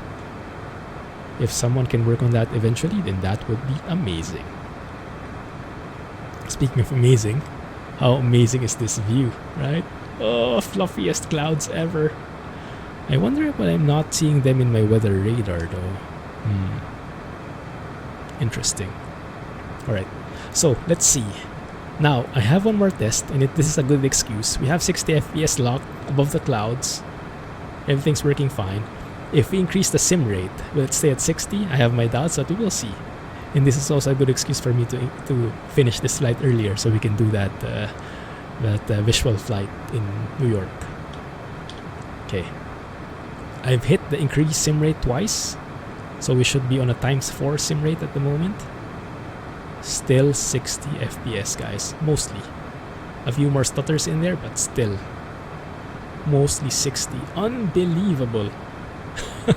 How can that even happen? Amazing. Yeah, it just goes to show how well the CPU threads are getting, the CPU load is getting spread across the different threads now. That even increasing the sim rate still gives out a very smooth performance. The update really works, Johnny. It really works. It is amazing. I was a bit pessimistic about it, you know. I was not expecting it to do too much, to be honest, because you know those ads which say up to 40% performance improvement. The up to part is always a clincher, right? There's always a catch, but in this case, I think it really works. It really works. It's amazing. Hey Wolf, thank you for subbing. Thanks for the resub, man. 2 months now. GG. Thank you. Appreciate that. Watch. Be careful, there might be fanboys, Jack. No, for sure, X-Plane still has a very viable market, especially those who have invested a lot of time and money already to making that sim as realistic as possible. For the newcomer though, I don't think it makes sense at all to go into X-Plane if it's your first time getting into flight sim. But if you've invested a lot in it already, it makes sense to stay there, especially because when it comes to study level airliners, there's still no comparison with what that sim has. But that's changing. That's changing. Give it a couple more months and that story might change. And also if you're a helicopter fan, yeah, X-Plane might be better still. But still. Yeah. MSFS was your first flight sim. I know, right? For many people, because this sim is a great entryway for beginners. Because it has those assistants, the different levels of assistance, tutorials, and it looks great. So people are not turned off with how it looks, and that's a huge barrier of entry. Like if it doesn't look cool, why would you stick to playing that or getting into that if you're not really an aviation fan, right? But if it looks cool, if you can go anywhere in the world, then at the very least you'll try it. And when you try it, maybe you'll get interested, maybe you won't, but yeah, that's a good entryway. So I think Microsoft ultimately did a very good job at focusing on the scenery first, catching people's attention, and then from there refining the sim to be really a simulator. And it's getting better and better. Default ATC, don't even count on it. I didn't even try, because it's going to be buggy for sure.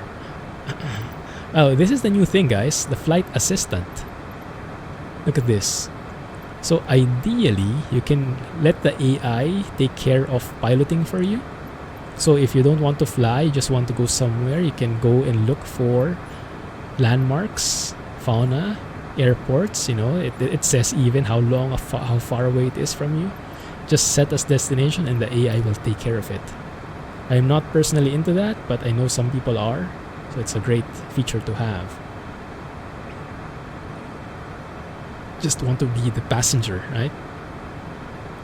Yeah, don't use the default ATC. Although I know some people who are. San Semiano, who's a very active member of our community, especially in Discord, flies every day, uses the default ATC every day, and he seems to survive his flights. It's not that bad.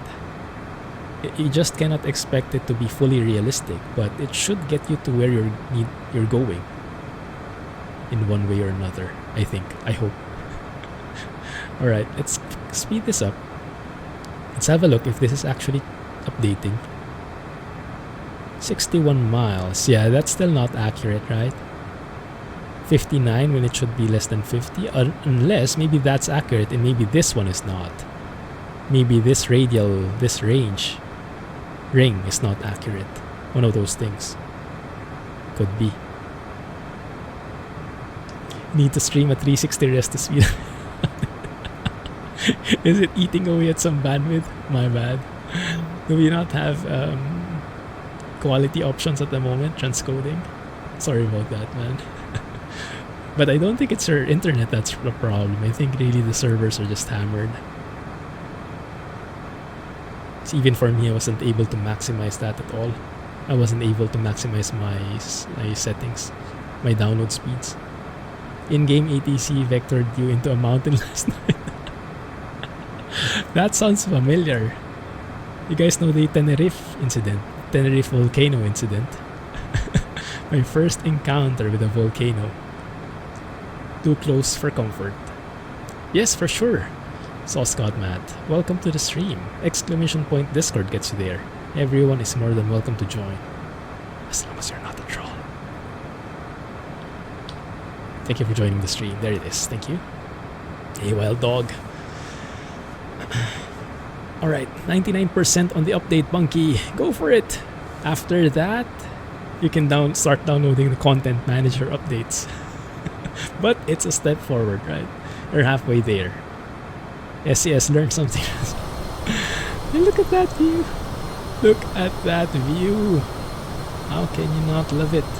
All at 60 FPS and went back to normal sim rate now, guys. Let's take that as the thumbnail. Probably. We'll see.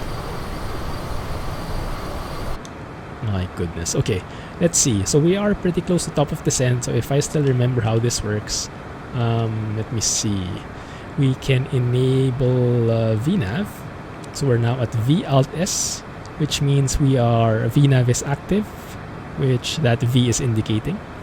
We are at altitude selected. That's what the S stands for, which means it's keeping us at 41,000 because that's the altitude we've selected. Now if I put that down to, let's have a look at the Navigraph chart here. Let's see, do we have anything? Not really, but we can actually place that all the way until 1,900, which is the final approach altitude, right? So we can go down to final. Yeah, look at that. Now VALT is active, which means we are staying at our current altitude, 41,000, but path is armed. Path is the VNAV path. So when it's time to descend, that means it will descend because it can. Doesn't have any constraints anymore. So it's just waiting for the path So let's go and put this in 1900. You can see the snowflake. There it is. Once that gets into the middle, we will start our descent, and I will have to pull back on the throttles, otherwise we will overspeed. So let me pull back to around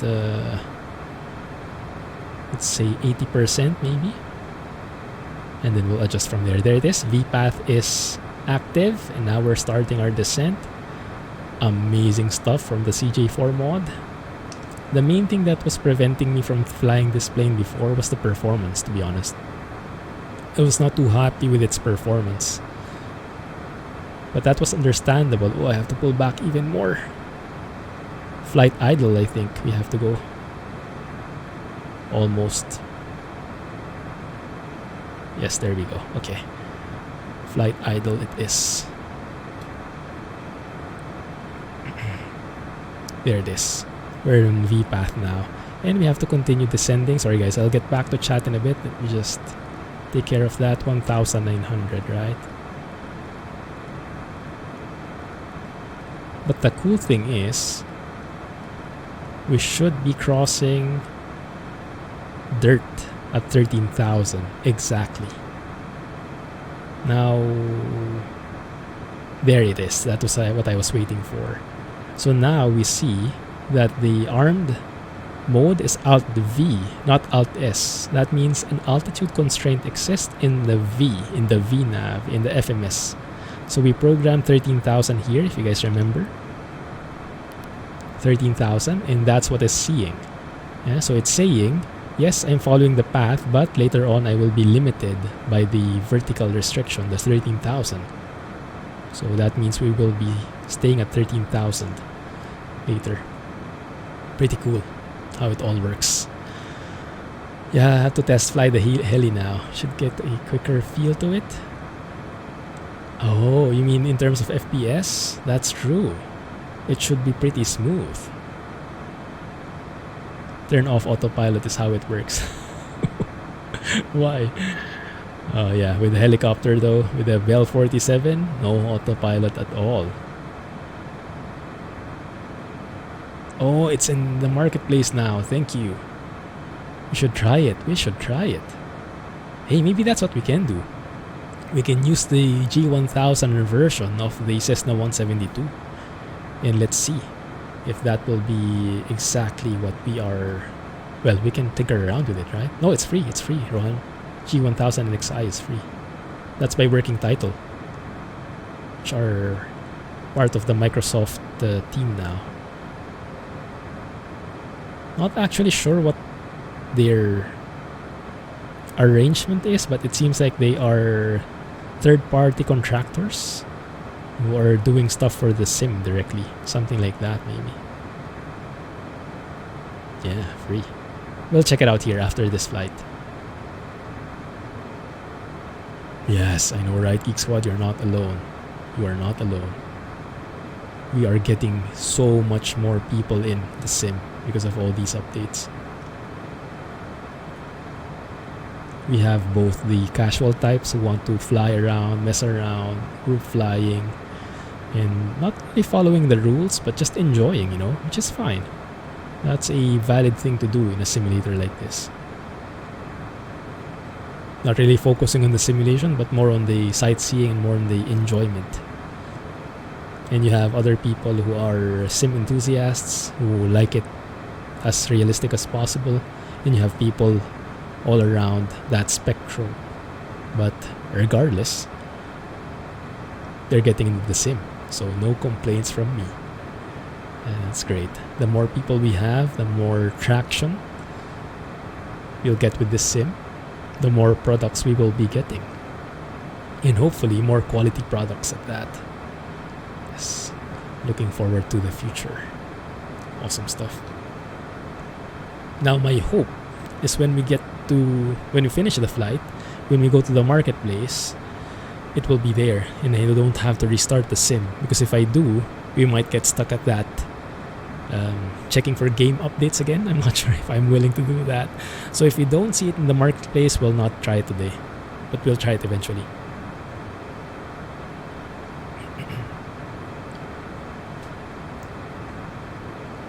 You haven't been ambushed in FS like you were in ATS MP.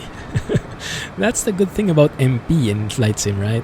People can harass you in a way where they kind of get in your way, but they can't really physically harm you. They can't smash into you, they'll just go through you. They can't really harm your flight. They're just an illusion, right? They can't do like go in front of you and you get brake turbulence, nothing like that. So you won't get affected by them except from a visual point of view. Awesome that you're flying at a campground.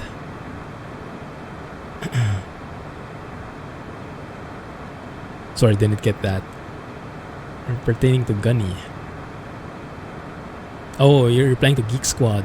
Flying over the campground now that you're staying at. I see. Yeah. Does it look close, do you think? Geek Squad? Does it look similar to where you're going? Going through some clouds here, guys. It's going to be fun. No brake check in FS, exactly. Exactly. Tailwinds are getting lower as we descend. That's great. Continue pulling back on the throttle. I applied a bit of throttle a while ago because I wanted to stay as close as possible to the red tape. No overspeed, but getting to our destination as fast as possible. Which is normally how these jets travel. Always close to the edge. Should we apply some engine anti-ice maybe? Yes, because we're going through some clouds. We're emptying any possible icing. Because how cold is it outside? It's negative 34. Yes. But the clouds may be some moisture in there. So we want to keep it safe.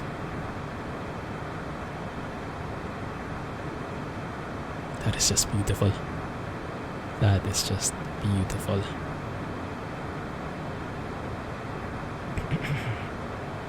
Alright, let's have a look at the charts again here. 1 second, now let me just double check I'm not missing anything. 1900, yes, it's a 3-degree descent, which is standard, nothing fancy there.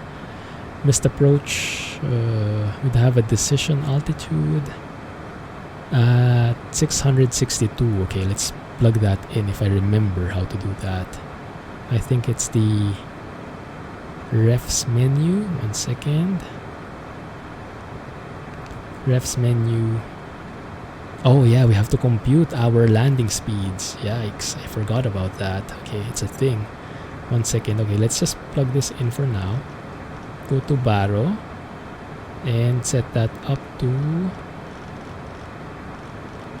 662. Oh, that actually works now. There's like momentum in there now. So if you scroll fast enough, that will jump much faster. So it's 662. Let's go and put that as 670. There shouldn't be a problem with this. We have pretty nice weather outside. Cloud should be way above us. But I have to compute my landing speed. So performance approach. Winds will be at 271 at 5 knots more or less. Outside air temperature, I'm not sure. We'll check. Based on our weather here, it should be... You know what? I'm not sure how to check that. 1 second. How do you check the outside air temperature on the ground?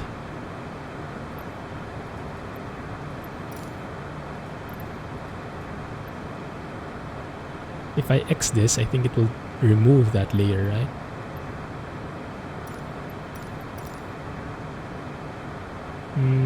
Not sure. Anyway, we'll maybe say, I don't know, 20 degrees? Probably not the best way of doing this. 29902, yes, that's going to be the KNH, the altimeter. Go to the next page with that. We have some V speeds in there. That should be okay. Visual crash. Ah, makes sense. Makes sense. Look at this haze filter, guys. I don't recall seeing this before, but I'm loving it. It looks so real. That one. Don't remember it being so apparent before. I like that. What is that? Very interesting structure there below. Hey Rook. Welcome back, man. How are you doing? Right. Getting closer to 10,000 feet, so I'll start pulling back on the throttle again. So we can slow down to 250 knots by the time we're at 10,000. Let's go back to flight idle here. And then we'll speed up from there. I love how these cloud bases look like, right? Looks so realistic, like exactly how you would see it in the YouTube videos. So good. Yeah, too many immature players. Yeah, so it's good that they remove that collision factor. So the most they can do is bug you visually. And then if they're really still bugging you, then you can always just get out from multiplayer. There you go, that's below 250 knots. Is there any speed restriction here in this approach? Let me see. Not really. Just that expect to cross is the main limitation. We do have an en route altitude on the legs. We should be at 3,000 feet, which I'm not sure if the plane will be doing for us. 1 second, let's have a look. So if I look at the legs page here, we have that 13,000, but we don't have a 3,000 anywhere else. Yeah, might be better if we stay at 3,000 for now. So I'm not sure if the plane will stop us there at that point. Let's get some more power in. Let's get ourselves a bit louder as well. So the volume, there you go, so you can hear it better. Inspired you to update FS 2020. Should be done by next week. Good luck, man, good luck. Is it a bit too loud, guys? Let me know, okay? When you fly by yourself, you don't have live players on. Yeah, that makes sense. Look at this, guys. On the money, dirt at 13,000 feet. Well, close enough. Close enough. I'll take that. Beautiful. VNAV by the CJ4.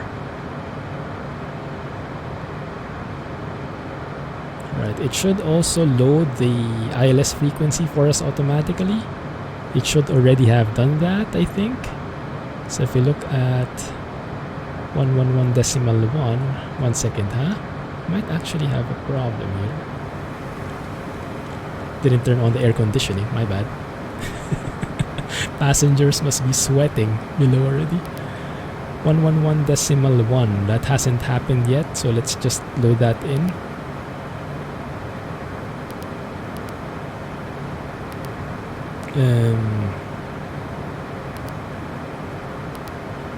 You need the point there, fine. Okay, that should automatically be overwritten later, I think. You can afford to speed up a little. We're too slow now. Maybe slightly too loud. Okay, let's have a look there. Thanks for letting me know. Maybe the 50% is not bad, huh? Let's stick there.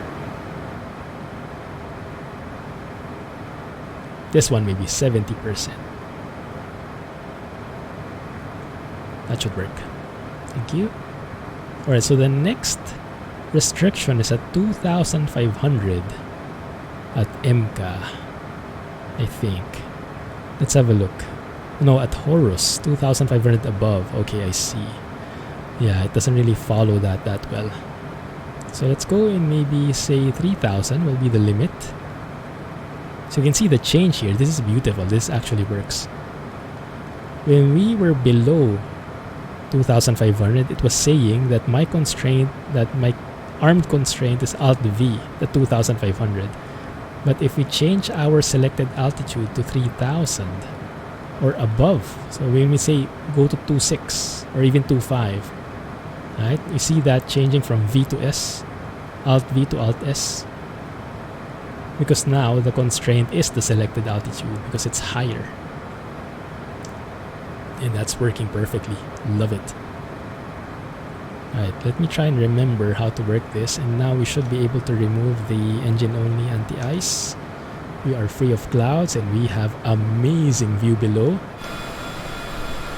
Will you look at that, guys? Oh my goodness. And silky smooth FPS all over. Live AI traffic always killed your FPS. I saw that there is a known issue still in this update that AI traffic can cause crashes.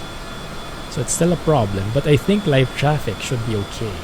I do have live traffic on, although I have not seen any traffic yet. So I'm not sure. I am expecting more here. More traffic in the US, so I'm not sure why. Alright, let's go ahead and turn on seatbelt signs. Turn on the landing lights as well. Attention, please. The captain has turned on the seatbelt sign. Check Please fasten lock your seatbelt tuning. and shoulder harness at this time. Check lock tuning. Does that mean you change the ILS for me? Let's double check. 111.1, 11.1. Yes, that looks good. No problem there. Looking good there. It's nice to have a living world. Oh, did you guys see that? If you check out our Discord, if you're not there yet, exclamation point Discord gets you there. LL Larger Life posted something that is coming for... It's Aerosoft that's developing it. It's called Simple Traffic, if I remember correctly. But basically, it has a simple premise. I like the name, it's perfect. It doesn't do anything fancy, except whatever traffic you have right now, whether that's live traffic or AI traffic, right? What the game is spitting out, what the sim is spitting out, it will be transformed into optimized models. So better FPS. And, much more importantly, it will have real-life liveries. So if you're sitting at Atlanta airport, you should have all the Delta Airlines aircraft in there you can see as AI traffic. Instead of having generic or random liveries, they will all be Delta. Go to the UK, you'll see the Speedbird guys in there. You know, it just makes things a lot more accurate and a lot more realistic looking. And it improves FPS by lessening the models, by not making it so frame heavy. It's not yet released though, so I'm waiting for it, but I will probably get that when it's in. It seems promising. And the price is not bad. I think it's around 1250 euros if I remember correctly. But yes, check it out. It's in this Discord server. Just scroll up a bit. Larger Life posted it last night. Yeah, right. Someone came up with a simulator that combined flight sim, road rail. Yes, that would be the dream. Yeah. We don't have it at the moment. I think it will be very challenging. But at the moment, what we can do is do that. You guys remember that idea? And I think I have a name already. I forgot who suggested it. Someone suggested this name. It's beautiful. Crossover Logistics. Yeah, that would be the series name. Crossover Logistics. It's like Marvel crossover. And then we will have... we can mix it up between truck sim, flight sim, maybe eventually train sim, who knows, right? The different sims. So we can take one load using a different sim, pick it up using another sim, and then do like kind of chain kind of things. That will be awesome. Oh, this looks beautiful. Oh, that's a thing. You see that pop in? Oh, I can't see it anymore. I'm just nitpicking, guys. Just nitpicking. Just working the throttles here manually, staying below 250 knots but getting as close as possible to it. Just flight traffic for FS 2004 and FSX, very nice. Ah, yes. I think in X-Plane I used Traffic Global. It was very good. I hope we get something like that for MSFS. Yeah, crossover logistics. I like that name. Because initially I was thinking cross sim, but it doesn't roll off the tongue, right? Cross sim, it's like, but crossover sounds cool.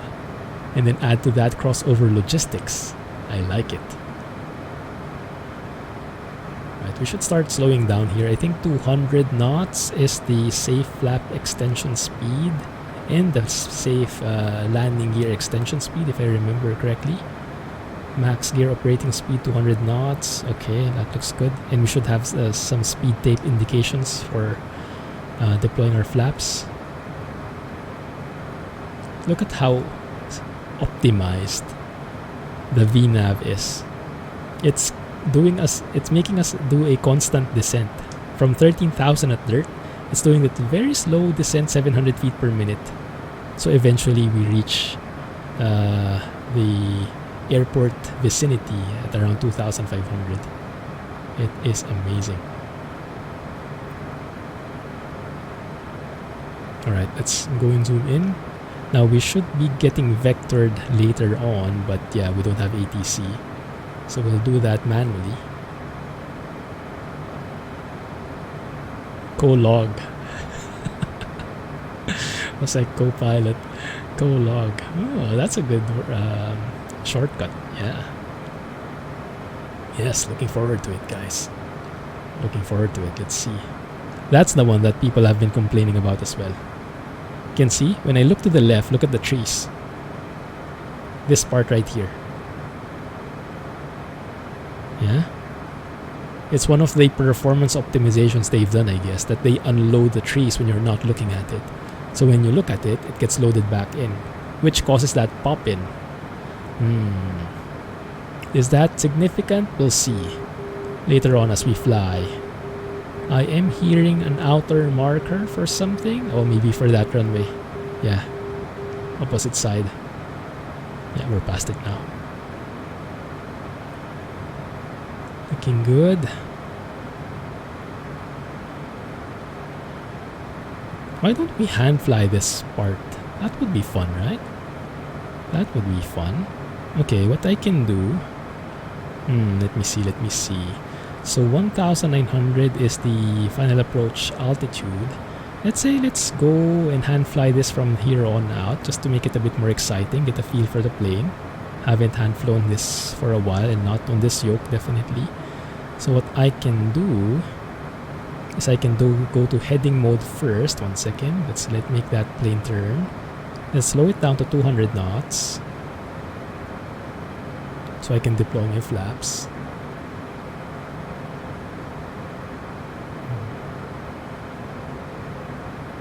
How do you know if you're doing a standard rate of turn with this PFD? Do you have some kind of turn coordinator that signals a standard rate of turn? I don't see it. Okay. Slow it down, slow it down. Yeah, you can see it. There's a bit of pop in. There. There. It's not very good for track IR. I wish there was an option to disable that. Seatbelts tied in time. Yikes. Thank you for the vote of confidence. Alright, let me see. Look at my rudder pedals in here closer. Oh, there's ILS. The ILS is alive. That's perfect. So what we can do, go to heading mode. We can tune in the ILS by changing nav frequencies there. There it is. 259er is the frequency. That's perfect. We are above the glide slope for now. That's okay. We can turn off autopilot. And then we can take it from here. Yes, why not? There's the airport, so we are an extended down leg. So as you look, yeah, that pop-in is, I'm not a huge fan of it. Right? Not a huge fan. It's something they did for performance consideration, but I don't like that.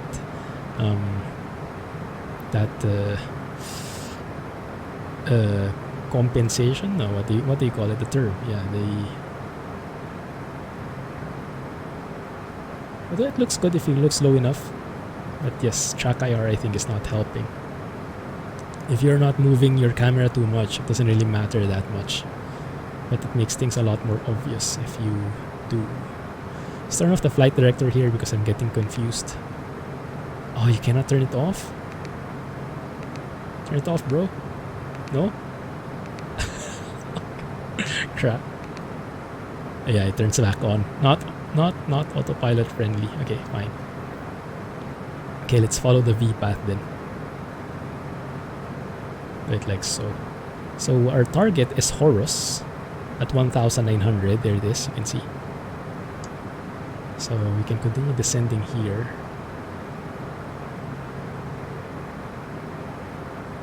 Altitude. Oh, I can imagine. Yes, a lot of people will be complaining about this. Especially people in VR. Imagine you looking around, enjoying the scenery, seeing all those pop-ins whenever you look. That's not a good decision. They might have to revert that. Yikes. But we will see. That being said, if you look slow, it's not that obvious. And look at that. Is that an interstate, guys? Looks like it, huh? There's the glide slope looking great. Right below us. You know what? You can just dive in there. Let me go and get one notch of flaps in. Just completed the 40 gig download. Nice. Let's go and adjust the heading.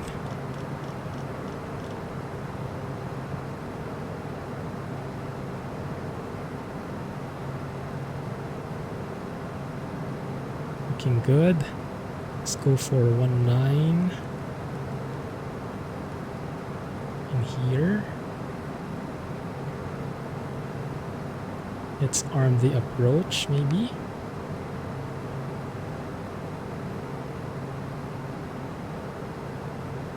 There's the runway. Should be somewhere there.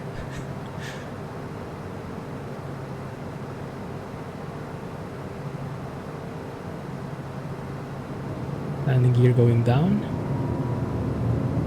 Flaps going to 35. There we are.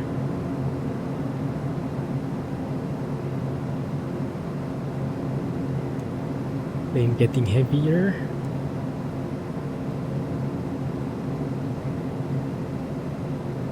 Altitude. 1,000 to go, that's okay.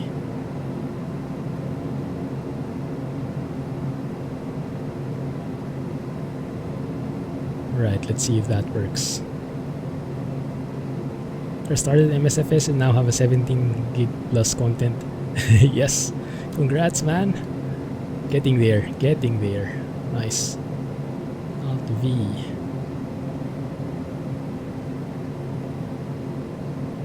Come on, arm the approach already.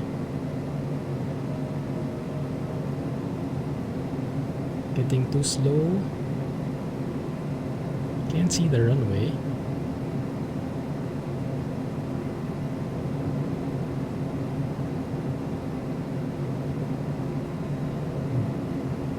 I should actually do something like, let's see. Turn off VNAV maybe. So it's not bothering us.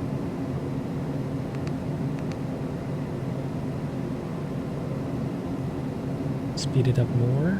Trim it out.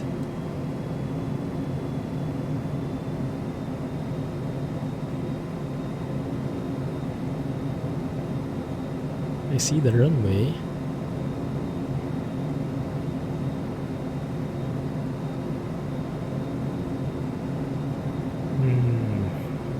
What do you guys think about the trees? Not my favorite, to be honest. Not my favorite at the moment.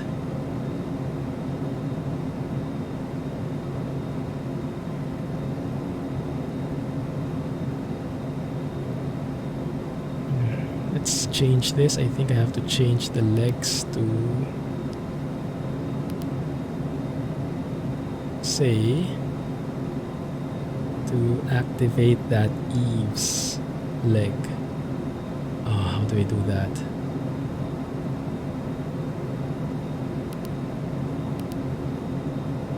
That the one? Flight plan discontinuity. Execute. Okay, that's more like it.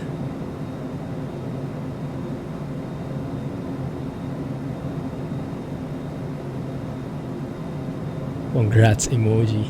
Oh yes, that sounds good. Congrats about everything. Yeah. It'd be a good way of looking at life. There's the glide slope.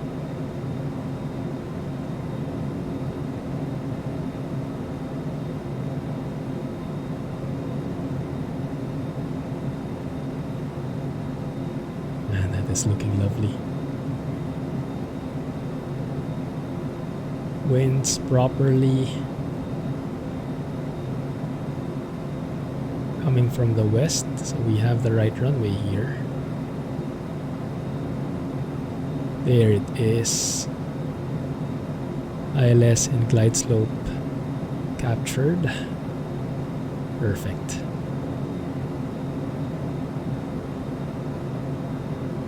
There's the runway, guys, right in front.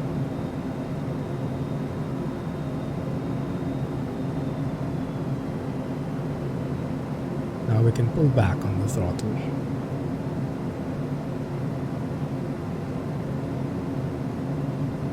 I thought initially that this was the runway.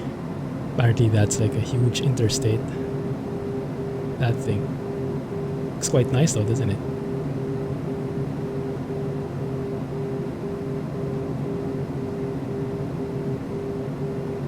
It's pretty cool nonetheless. I am seeing a bit lower FPS though once again.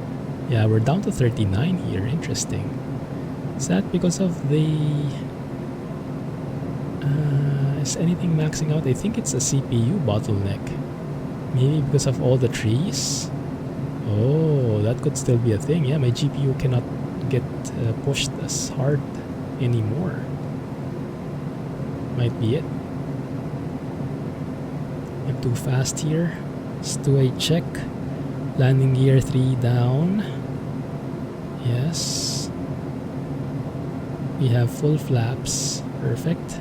Speed still a bit fast, a little bit high. So let's pull back on the throttle. Get back on the glide slope. There it is. There's the glide slope. VASI lights outside looking good. One red, one white. So if I remember correctly how when we land, I basically extend my speed brakes, my ground spoilers all the way, help us slow down, and then we exit to the right. Good. Bit flimsy, bit finicky, bit sensitive controls. Can definitely feel the winds though.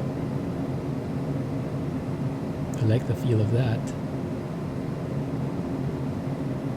Time for a 5950X. The FPS is good enough. Not 60 anymore though, a bit disappointing. But it's okay, I mean it's not bad, right? Just chasing FPS. Minimums. You know how bad that can work? Oh, minimums call out is working. Very nice. Looking good. Alright, there it is.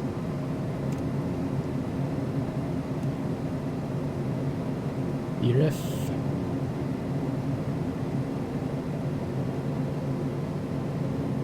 Then let's pull back on the throttle.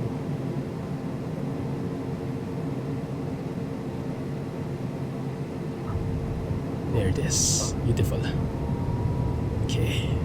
Speed brakes. Ground spoilers fully out. Is that working? Yes, it is. Stay in the middle.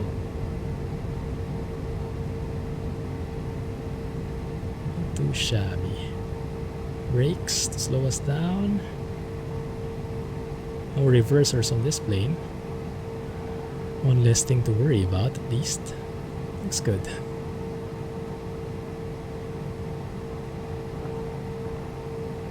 Expires in 10 hours. Flight and explain. Yeah, that can be a thing, huh? Thank you, thank you. I'm happy enough we landed in one piece. But yes, this new update, that's the only thing I don't like about it. Not very friendly with track IR or VR users. With that thing constantly loading and unloading. Where should we be going here? We load up the airport diagram. This can work. Yes, we have GA parking. Bro. Is that repeating now, that sound alert? Okay, let's maybe stay out of this guy's way. Okay, we can park here.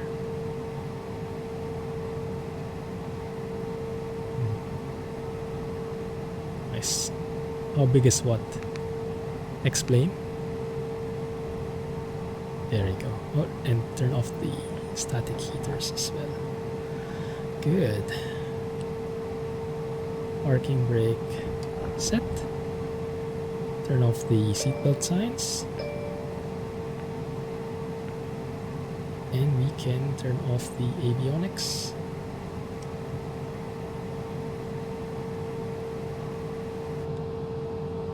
And turn off the engine. Oh, we still have this thing. I thought we were done with it. Okay. I thought they fixed it. Okay, not yet. It's still a thing. But okay. I'll take it. Thank you.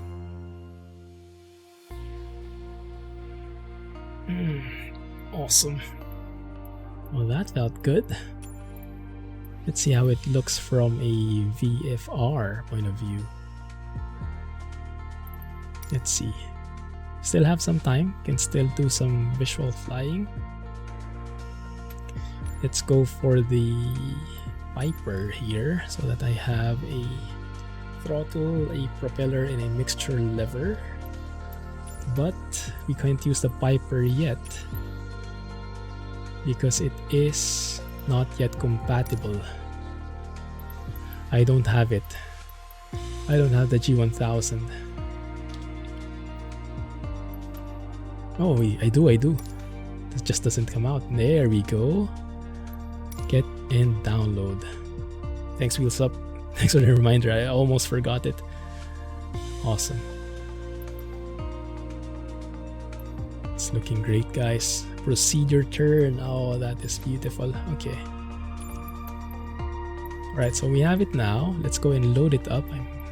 World map is on the right side now. Bit weird. Okay. Aircraft selection. Yes, a 172 with floats. Yeah, I guess.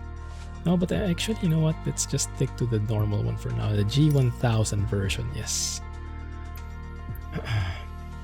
Well, yes. Okay, floats, fine.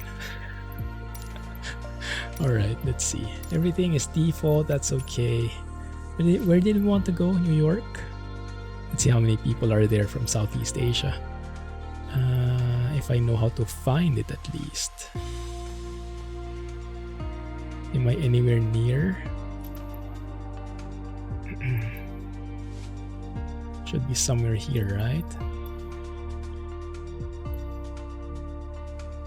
There it is. Yes, I did, Gunny.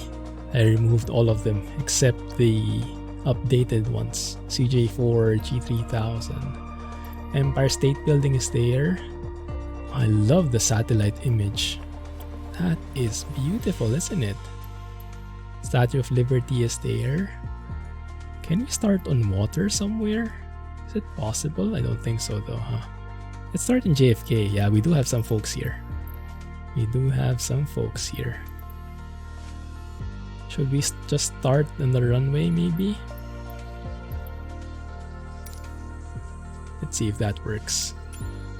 Lifetime? No, we don't want lifetime. Because lifetime is 10:31. That doesn't work. Maybe 6 p.m. Sunset should be pretty late these days, right?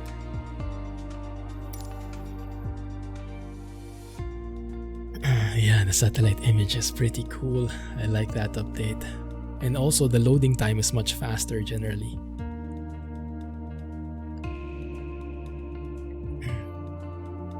Let's see how the new G1000 NXI looks like, guys. It's Such a helpful view for finding parking spots. I know, right? Yes, super helpful. Before you were basically guessing. Oh, it's taking a longer time because it's loading New York. But yeah, still, that's quite fast given the circumstance. You have someone on the runway. That's us. With the floats. Pretty cool. Right.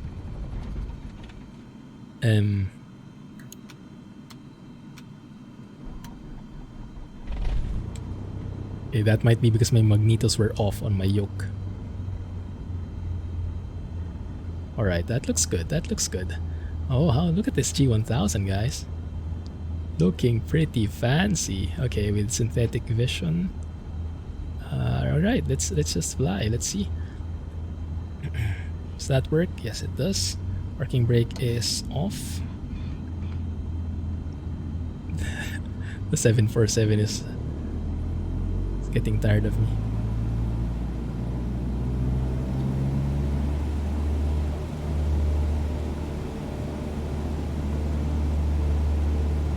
RPM looks good. Alright, let's do this.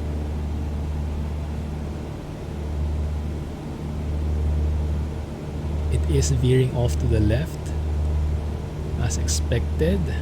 Don't even know what the winds are. Is this live weather? It does seem like it.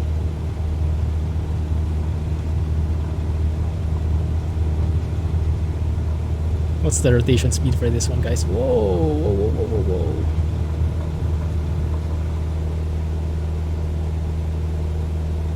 whoa. Alright. We should have some flaps right now, I think. Normally, this one has it. Okay, let's see. How's the FPS? It's okay. Yeah, 38. But yeah, CPU getting maxed out. GPU, not so much.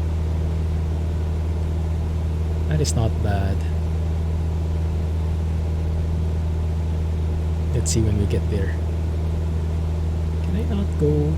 Yeah, that one. That's the view I like, a bit higher.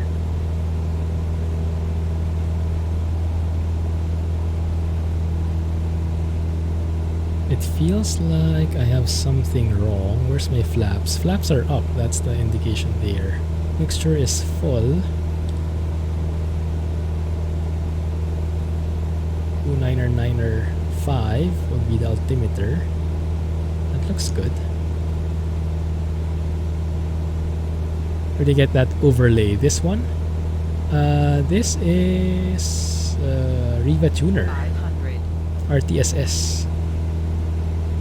That is 500. from the Afterburner, MSI Afterburner. It comes with it. 500. Okay, let's climb properly here now. We focus a bit. FPS is getting better as we get farther from the airport. Bye, have a great time. Bye, have a great time, Wolf. Oh, do you know how to drop your rudder? Oh, I don't. There is a water rudder here, right? Where is it? And when should I drop it? I know very little about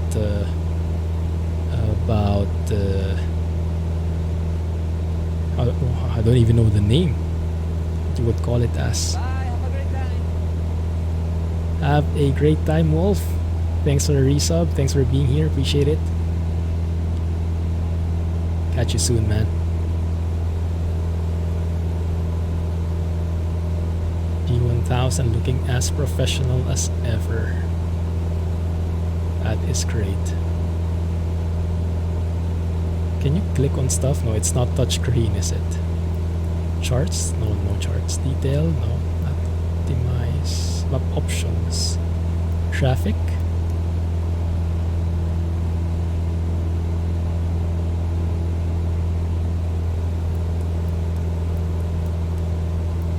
Not much is working.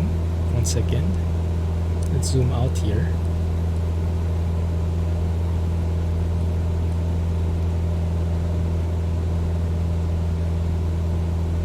Okay, maybe 1,000 feet should be enough, right?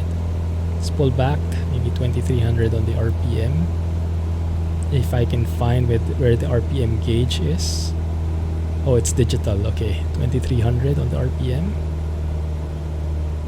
There you go. And then level it out. Ooh, that's very, very sensitive. Oh my goodness. Feels so different from the Piper Arrow. In FSX, the W key worked for the water rudder. Thank you.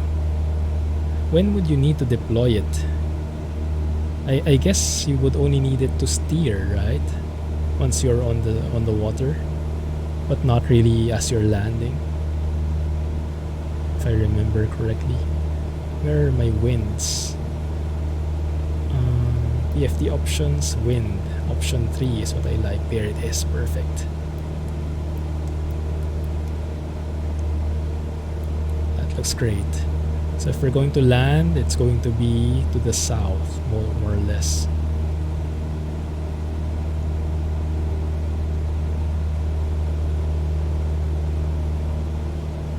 Right under the smoking prohibited label. Hey Tristan, thank you for that tip. We go and find that item. We are descending here. 1 second, let me trim it out. Maybe you can use it for trim in flight. Smoking prohibited label. This one. I see. Got it. So you have the... That is the actual water rudder thing, is it? Was it down this entire time? Is that what I'm getting from it?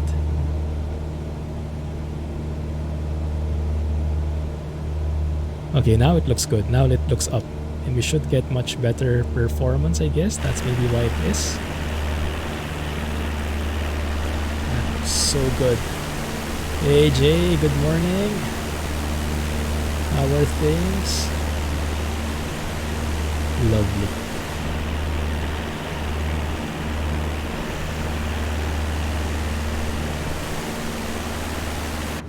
Are we going the right way here, guys? Which way does it... Is it towards the... Where were we going in the first place? Let's go towards the Statue of Liberty so we can land near there. 60 FPS? Close enough. We're in New York right now, so it's a bit lower, a tad lower. 51. Still good though. Still great. Goodness, that is amazing.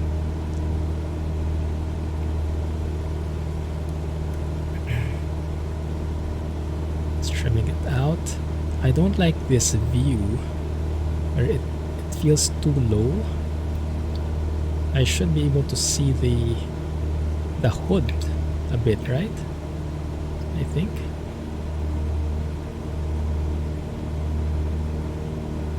Sorry. It's a bit... Oh, okay. We'll live with it. Maybe we'll just do it like that. Yes.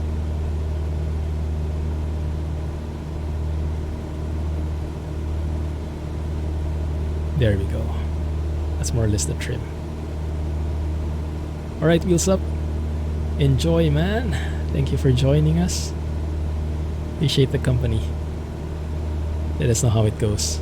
About 50 FPS in NYC. Awesome. Yeah, I'm getting something similar. Great stuff, guys. Great stuff. There's the city. Let's go towards there. There's this bridge right here as well. Let's go first for the bridge for sure. Maybe we can... Although it does look like a solid thing. If you look at it. Right?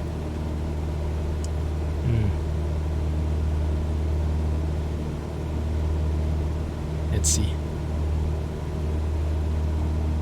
Yeah, so I think by default the water rudder is up.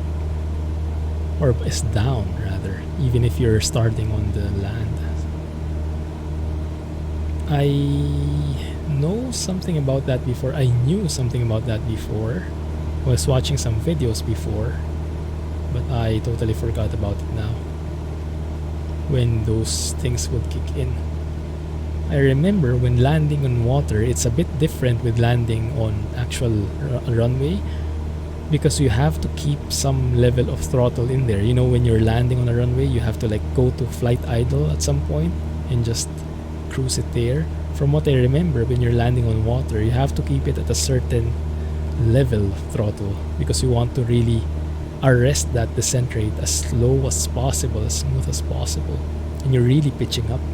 You're flaring like mad. This bridge looks a bit weird, doesn't it? Look at this. That entire black thing looks like it didn't load correctly. Might be some network problems. You can see me in flight sim. Oh, nice. Where are you? That's pretty cool. Oh, are you on the map? Maybe. It makes sense. Stay at 1,000 feet here. Do a flyby on the road in front of the Empire State Building, between those high-rise buildings, and maybe do a barrel roll. Why not? Let's go head towards there. New York City. Nice. I'll see you. What plane are you flying, Geek Squad? I'll keep on the lookout for you. I have the nameplates off. So maybe let's do a loop around New York. There's Statue of Liberty, I believe. Yeah, there it is. Nice, some ships in here as well. There's the Empire State Building. But yes, I do have those weird molten down buildings, photogrammetry kind of things. That might take a while to load in. So that still isn't completely fixed, looks like.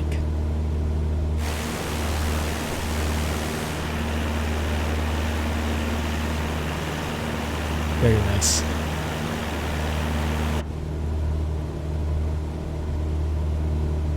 $2,300 on the RPM. We didn't actually lean. That's fine. We are just at 1,000 feet. No need to lean the mixture. Should be close enough. Not too bad.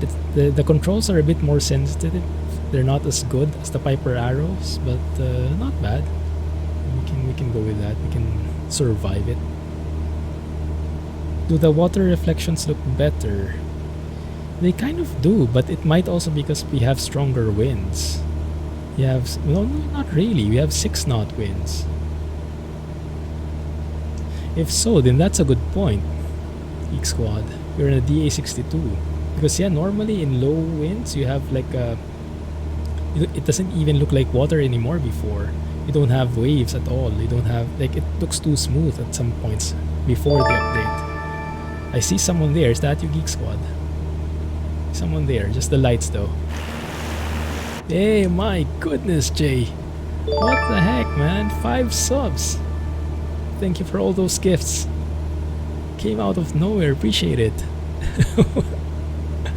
What's happening? Are you okay? Thanks, man. GG.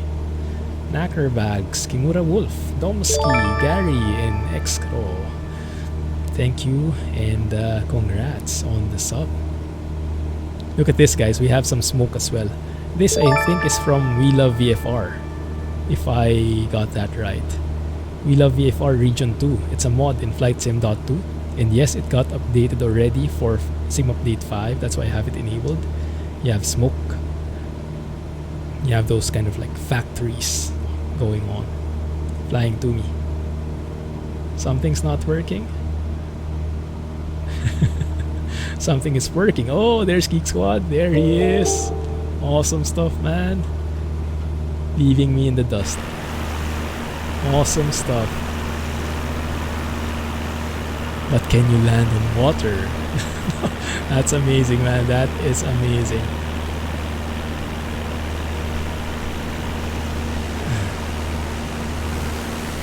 The buildings are looking a bit better. What's it called? The park here? a famous park here in the US, in New York specifically. Central Park, maybe? Man, this G1000 is looking good. And just looking at the indications, guys, the turn indicator, you know, when you have to make sure that your rudder is aligned. Oh, actually, that's one thing I wanted to check as well. Ah, it is a thing now. Look at this. This is something that we've been asking for. 500. Coordinated flights. Or non-coordinated flights by default. When you turn, you look at the rudder, you have to actually step on the rudder so that you get that coordinated flight in. 500. That is amazing. Okay, so that's a thing now. That's pretty cool. Let's go and climb here though, because I lost a couple of hundreds of feet.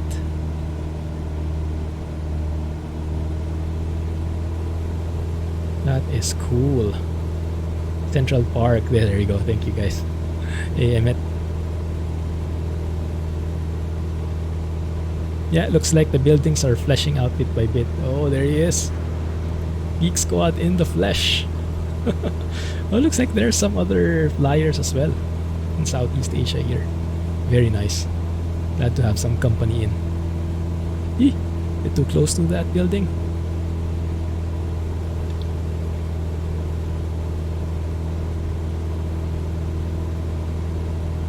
But yes, very nice to see. There should also be some effect on the nose when you turn that hard. Oh my goodness, pretty gusty here. Must be all those thermals from buildings. Is that the thing now in the sim? Oh, here's Central Park, right? 1 second. There it is. There it is. Beautiful. Is that the entire thing? Huge park.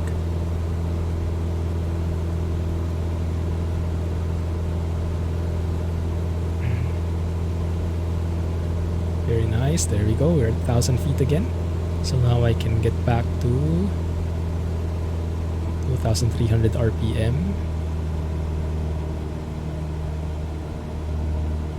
Should be close enough there. Yes.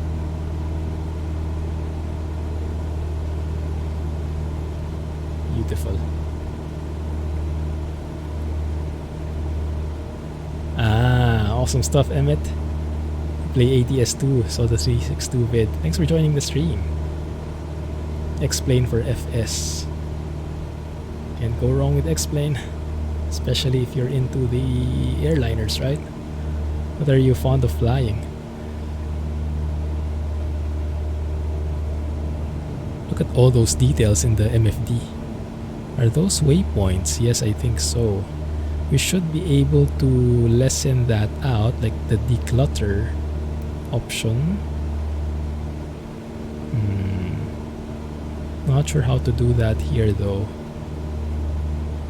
Detail. Ah, that doesn't work. Okay. Alright. The windy here. Okay, let's try to land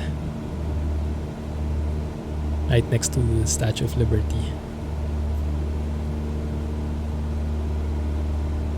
where you have the archives too. Maybe. Look at how amazing this looks, guys. The buildings.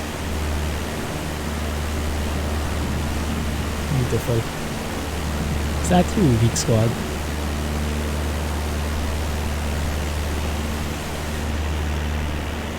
Beautiful sim. And although yeah, the buildings still haven't fully loaded in, but that might be more a network issue with all the people loading in photogrammetry data. Might be. Okay, let's see if I can land this.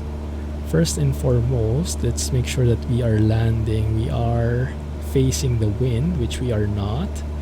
Oh, there's another plane there. Oh.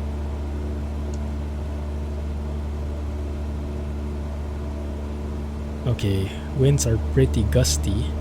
It's coming from the 290 now. Okay, so we could do that, kind of.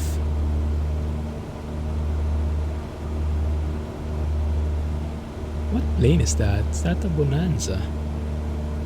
Or an Arrow, maybe? Maybe Just Flight has released an update now. Not sure if they've released it yet. DC6 I think doesn't have it yet. Alright, let's see.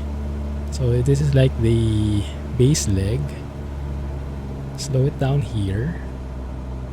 But I'll be keeping the plane level,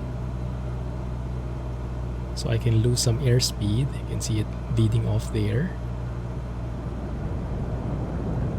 Awesome. Acrobatics in there. Aerobatics. Good. Alright, no need for landing gear because we have floats. Okay. 1 notch of flaps. Let's go for 2 notches of flaps. Then let's go close to and face the wind. See how this works. Try to keep it as level as possible. Approach speed should be...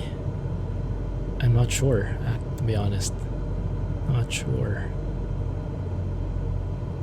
55 knots, maybe 65, something around that point. But here we are, facing right into the wind, getting some nice sunlight in the process. Looks great. We're a bit fast though, and I have to remember not to go full idle. We don't want to go splashing on the water. Gears up for water landing. Gears up for water landing. Is that a Gears thing? up 1 for second. water landing. Gears up for water landing. Gears up for water landing. So should we put our gear Gears up for down? water landing. So it's not a water Gears up rudder, for it's a... water landing. Huh, Gears up for water landing. not Gears up for sure. water landing. Gears down for runway landing. Gears down for runway landing. Gears down for runway landing. Maybe it's that one that I should click, huh? Gears Gears down up for for runway water landing. landing. Well, that didn't end up well. Let's go around here. Full throttle, pitch up. Flaps up. Let's go around. Up, up, up, up, up. Don't bank too sharp, because we might stall. In a very delicate spot right now. Maybe I shouldn't have extended my flaps immediately. But okay, we're back there again. I know, right, Johnny? I know, right? No problem, Geek Squad. I'm not able to land either. So let's have a look. Is it supposed to be... What is that thing anyway? Gear advisory. Okay. Nose and main. How about that? What did I just turn off?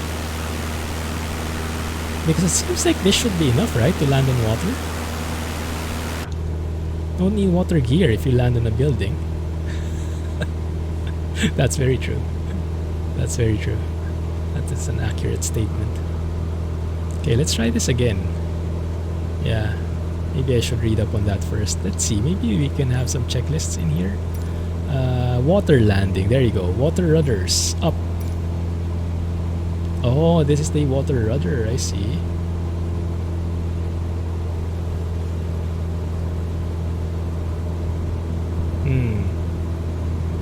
Landing gear is up. Yes, that is up. Mixture is rich, throttle idle, flaps down. Final approach speed is 60 to 70 knots. Now the only thing is water rudder, does this up or down? That is down, that is water rudder down. So we want it up that way. So the water rudder is not deployed like there. I think. If I'm getting that right. Let's try it one more time. Yeah, that one, the water rudder is definitely down, right? Here. So if we do this, it moves there up. Okay, perfect. Right, so I was in the correct configuration a while ago. So why was the lady complaining? Okay, let's try that again. Let's try that again. will say gear up for water landing means you're in the correct position. Ah, so that's correct. Then why is it shouting at me if we're in the correct thing? Isn't that misleading? Like it appears that you're doing something wrong. Alright. Slower it down. She was advising. Doesn't need to advise. Yeah, it seemed like something was wrong, right? When you're landing normally, it doesn't say landing gear down, landing gear down. When your landing gears are down already. I don't know, it doesn't make sense to me.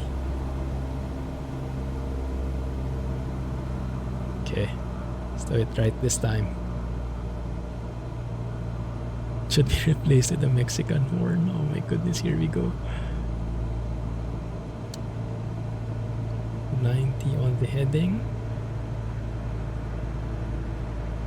Okay.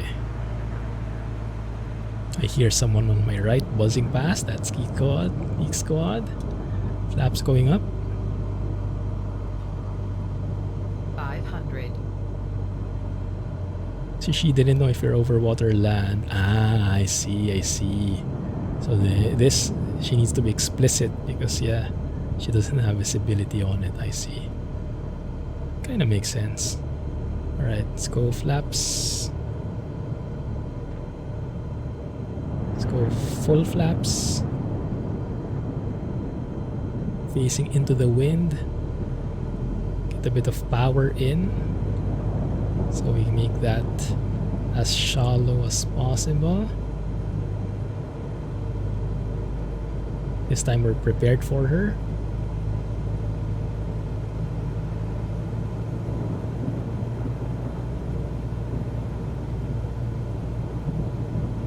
Come on. Pitch it down.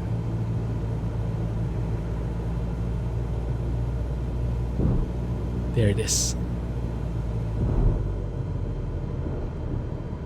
It's still bouncing. It shouldn't bounce if we do it correctly.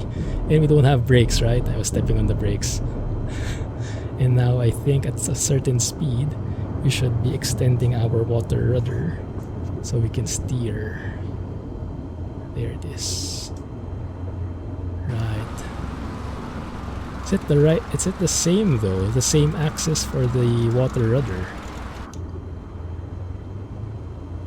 as the rudder axis. Hopefully, otherwise we won't be able to turn here.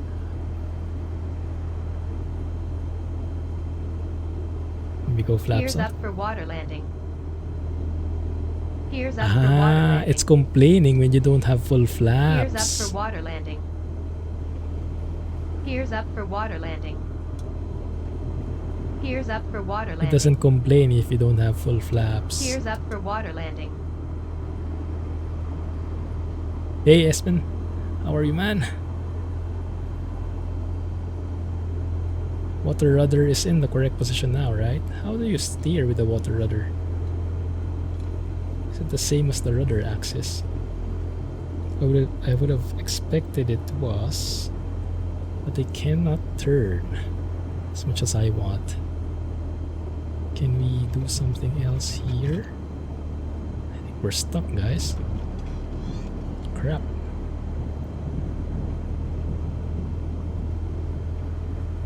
Okay, let's see.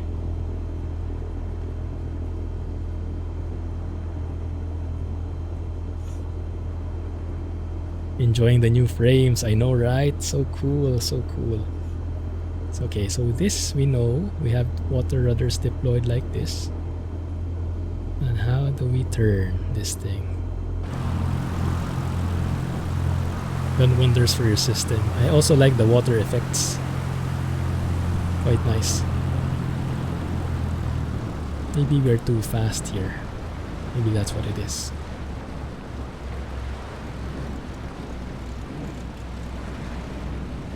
Not really.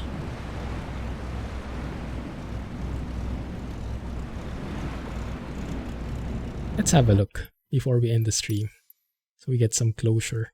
Maybe there is a water rudder thing here somewhere. No, only toggle water rudder.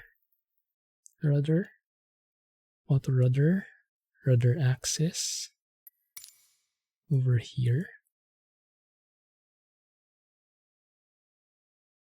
Yeah, we do have the rudder axis. No, I don't think there's anything else. Okay, might have to look into that later on. But we're here, somewhere. Floating. Somewhere in the vicinity. Is that Geek Squad? Look at that flyby. So cool. Oh, living life on the edge there. Awesome. Well, let's leave it there for now. I'm sure we'll have more chances of exploring this sim. What's my frame rate right now? 44, not bad at all. Still limited by main thread in a very busy city like this, but not complaining. Not complaining. Maybe the only thing I will hope it gets better is that when you're looking around, the things start to pop in. I hope they don't get away from you, you know. They don't disappear when you don't look at them. Sure thing, man. Sure thing. It was there. Needs assignment. It was? Wait. It was? I missed it then. What does it say? Anchors away. Yes. Thank you guys for joining. Let's just finish this up. Was it there? I saw a toggle water rudder here, but not the actual axis when you want to move it. Is there something different? I still don't see it. Okay. Anyway, we'll have to look into that next time. I do like how the plane just floats around like that though. Very natural, isn't it? Cool. Alright, let's see. We need to turn off the avionics somehow. It's probably this one. Nice. Good. Toggle between water rudder and regular rudder. Ah, that might be it, huh? I was thinking it was deploying, toggling water rudder up or down, but that could be a thing as well. Well, we'll look into that more if we get into floats next time. Thank you guys for joining. Appreciate the company. Catch you guys next time. We'll go trucking on Friday, 362 time from John Ruda. Have a good one. Clumsy flying and bye-bye guys. Thanks and catch you soon.